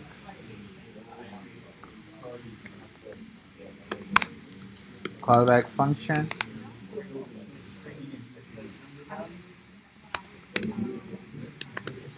Number clicked. Let's first test this out. Any number I click should pop up. All right. And then how do I capture numbers similar to operator?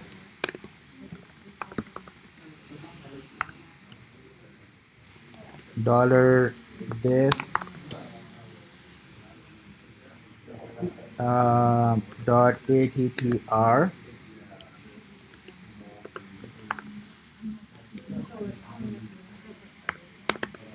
value, and then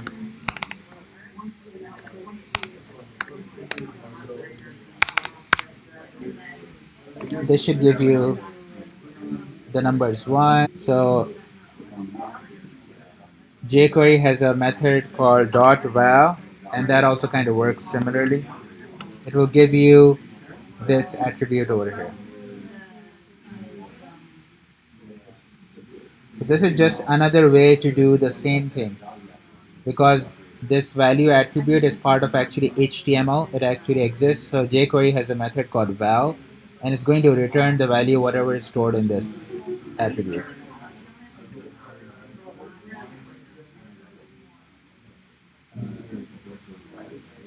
Now you can parse this into an integer and get the values.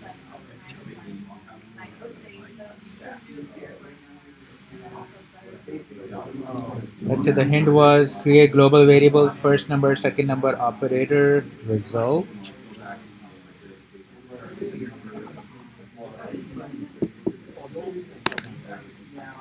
Let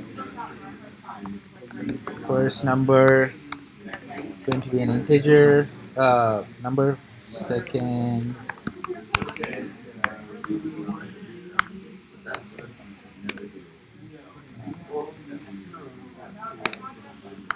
operator, um, and then result.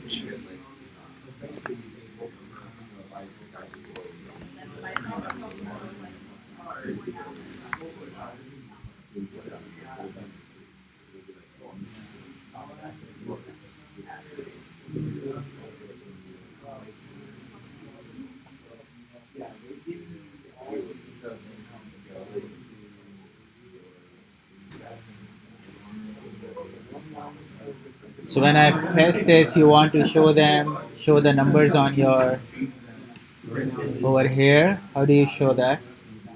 Let's see, result. Okay, so you already have ID. So basically, you have to find this ID and show the number between them. I say 233. Okay. So I need to find this element and then show the number in between them.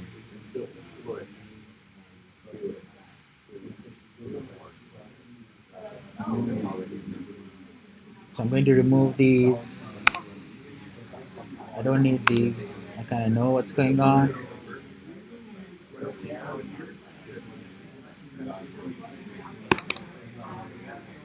I can say dollar ID is first number. Oops.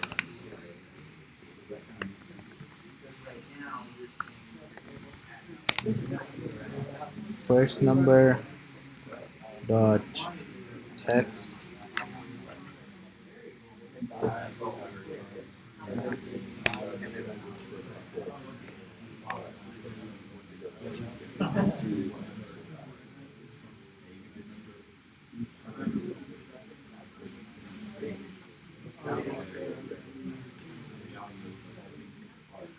Okay. It's kind of overriding it, but it kind of shows up though.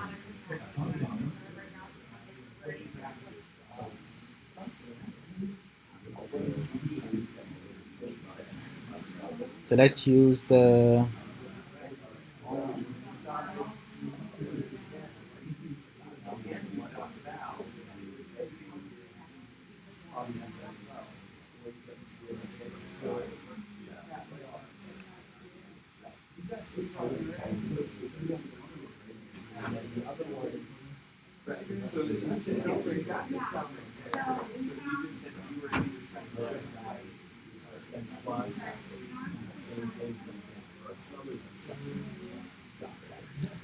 so let's use the variables that we have on the top. First number, uh,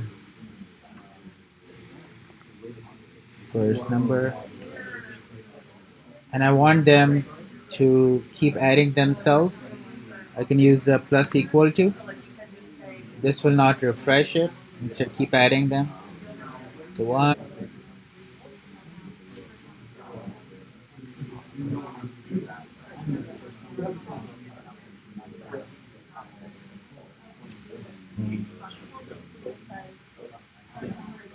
Yes, because I think it's set to 0. Yeah, but I need it as a number. So.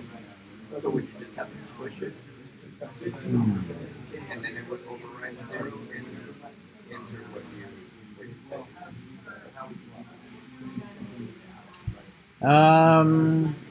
Let's see. Let's think about it. How do I get the? Because this is an integer. When I click something, um, let's see. How did you guys resolve this issue or not? No, we were going to do an empty array. Then it made sense that you had a number because if we did an array, it would return a string, and then we have to turn that string into an integer. But I figured the way you're doing it, if we just push, that could just replace it as a number. That makes sense. Hmm. So I can resolve this if I change this to a string, and then if I have this as a string instead, right? Then I don't have to worry about array. It's always going to add these without 0. This is a quick solution. So these are strings instead of a number, so it doesn't add. It actually takes it as a string. And over here, I just need it as a string. Then I can convert this into a parse int and then use it. But for the screen purposes, I just need it as a string, so my takes away the 0 part. I don't have to worry about the array also. Uh, this is kind of simpler. I mean, you can try the array one, but then you have to have an array. I mean, I was thinking that's the same thing. I was thinking whether it was an array or just doing a string by itself. Yeah, I think string is fine. If I need this, I can convert this into a number using parse int. That's easier versus maintaining an array and then kind of going through it. So with the way it is, we don't have to do a parse. Oh, you will have to do eventually. I'll have to do somewhere over here when you press equal to. Once we start doing it. Yeah. Once we're doing, yeah. Just this is for. I just wanted to show right now, so kind of shows without the 0. Yeah, I'll have to do parse int somewhere. Because when I press equal to, it should add, and it's only what add is numbered, so I need to convert like them 23 plus 53 is going to be 20. as a number. Yeah, right. So I'll have to convert this eventually. Yeah, somewhere.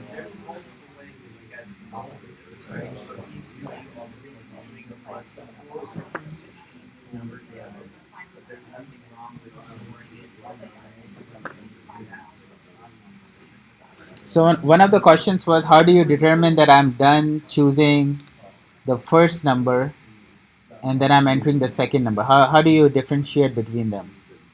Between the first number and the second number? Exactly. When you press the operator. So when I press the operator, This means I'm done with my first number. Anything that I enter after any one of this operator is going to be my second number. Okay? So how did you guys use a boolean to kind of find out if the operator is clicked? Set some boolean so that this shows you that the first number is done. For example, if you have a boolean here, let's say let is operator chosen or clicked is equal to false. Start with a false value because first time when my program runs, my operator I haven't chosen anything. But when I click the operator, I'm going to set this.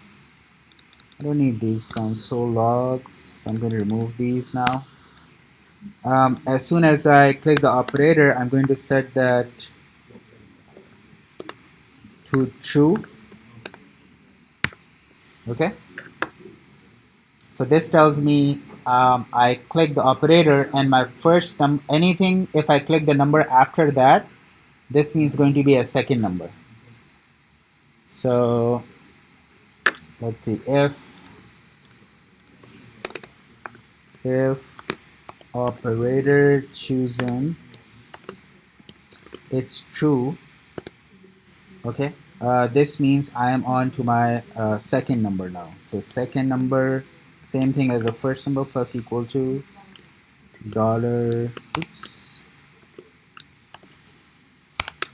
this dot val or attribute, both of them work. Okay. And then where do I need to put in the second number? Same as the first number, put in the second number. So dollar find me the ID of second number, which is an H1, and then go ahead and add my second number to it. Okay. Else, so I'm going to put a else. So if operator chosen is false, basically when my program starts, so this means I'm still on my first number. So I'm going to move this inside my if here. Okay. So let's revisit the logic. So I'm saying I have a boolean operator chosen. As soon as I click the operator button, I'm going to set it to true. When I'm clicking the numbers, if the operator chosen is false, this means I'm still on the first number. As soon as I choose the operator, this means whatever I enter next is going to be part of my second number. Okay, so let's give it a try. So if I 1, 2, 3, if I choose any operator, this means I'm on my second number, and there it is. Okay, so this is how I'm differentiating between my first number and the second number.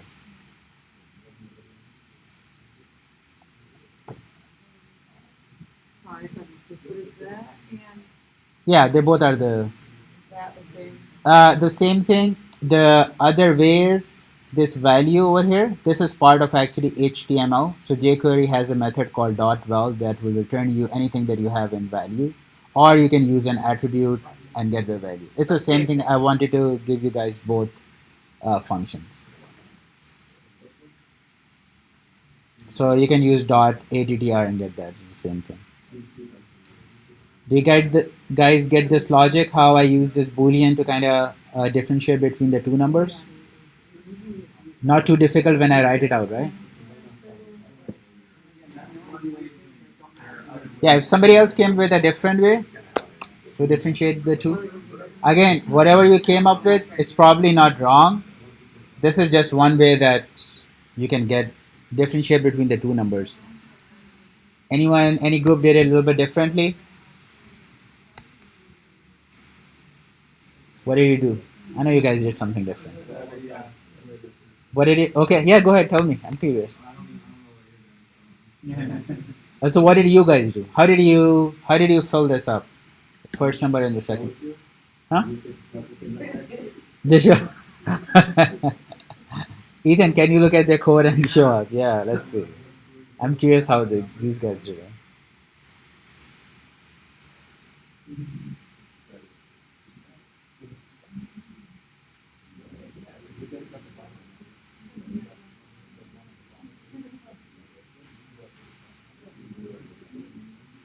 So just multiple if-else statements to check the value of the operator. Okay. So you can also just check the value of that attribute, and then you can set it up that way. You can still have a boolean there. Okay. Similar.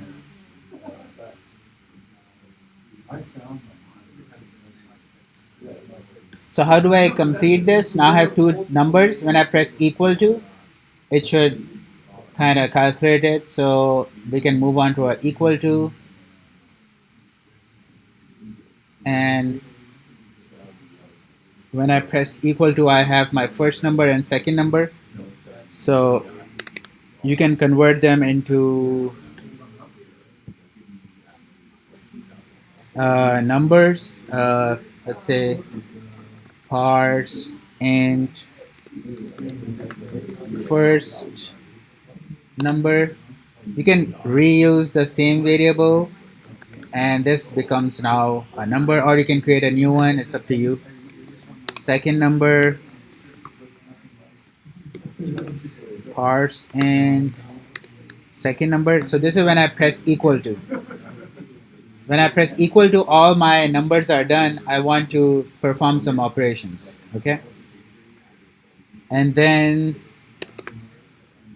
how do I find it? What was the operator clicked? So I'm going to remove this let and use the global variable on the top, which is operator. And either you can use if else. So it will be if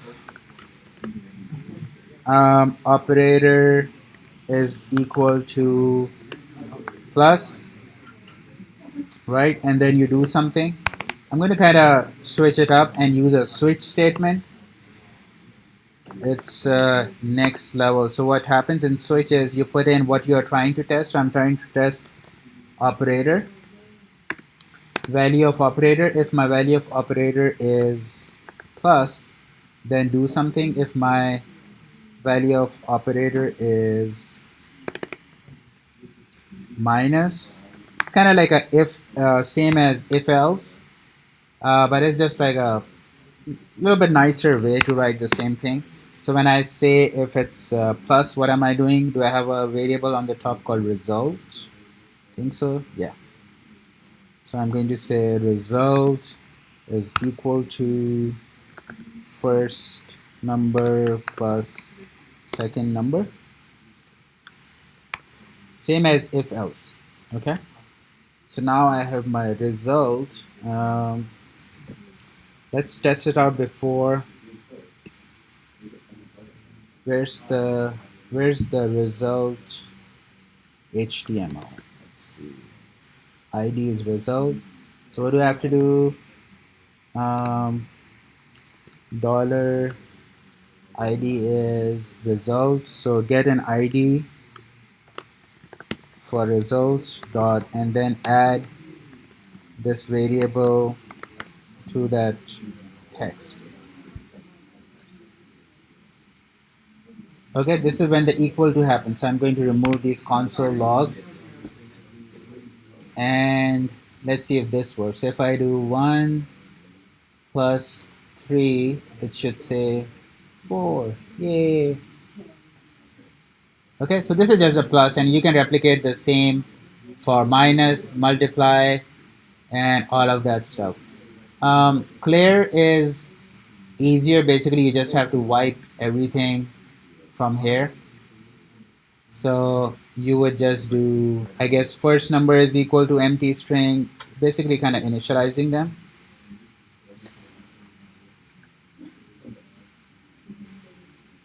What are my variables? First number, second number, let's see. So when I press clear, I want my first number to be empty again, my second number to be empty again, my operator to be empty again so that my screen kind of refreshes. Is operator chosen back to false. Okay, so this should clear all of this. If I do 3 plus 6 is equal to 9. Oh no, that didn't work. Um,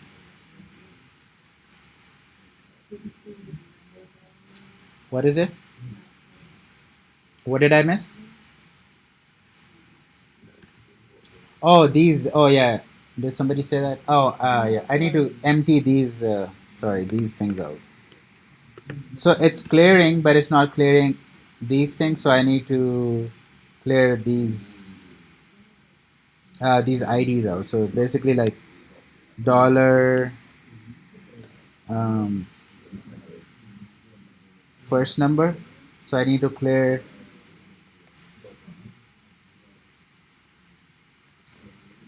In the fridge activity, was it empty? I think it was empty. I think empty clears everything out. So same thing over here, second number, and the last one was the result. So this will clear out the text over here. So let's say 1, 2 plus 6 equal to 18, and I clear. Now it clears. Okay. So I was missing the empty one. Again, this is also in the fridge activity. Remember the clear button? All right, so this is kind of high level. You guys can complete the rest. The rest is you do the minus. Make sure there are some error cases. You can easily break this. If I do 33 plus 3 equal to, and I start typing one more number, you see what's going on over here. It starts adding to it. So this is kind of, I'll leave up to you guys. You guys can figure out how to clear this every time the equal to is pressed and how the operation is done. And the next one. But this is the basic logic, and I'll push the solution for it. Any questions on this? Does everybody get the idea how it's done? Okay. So the next 10 minutes I'll leave up to the TAs. They're going to go over the homework, which is due next Thursday. All right, remember the JavaScript homework is due today, midnight, 11:59 actually. All right, and the TAs will go over the homework for next Thursday. So from now on,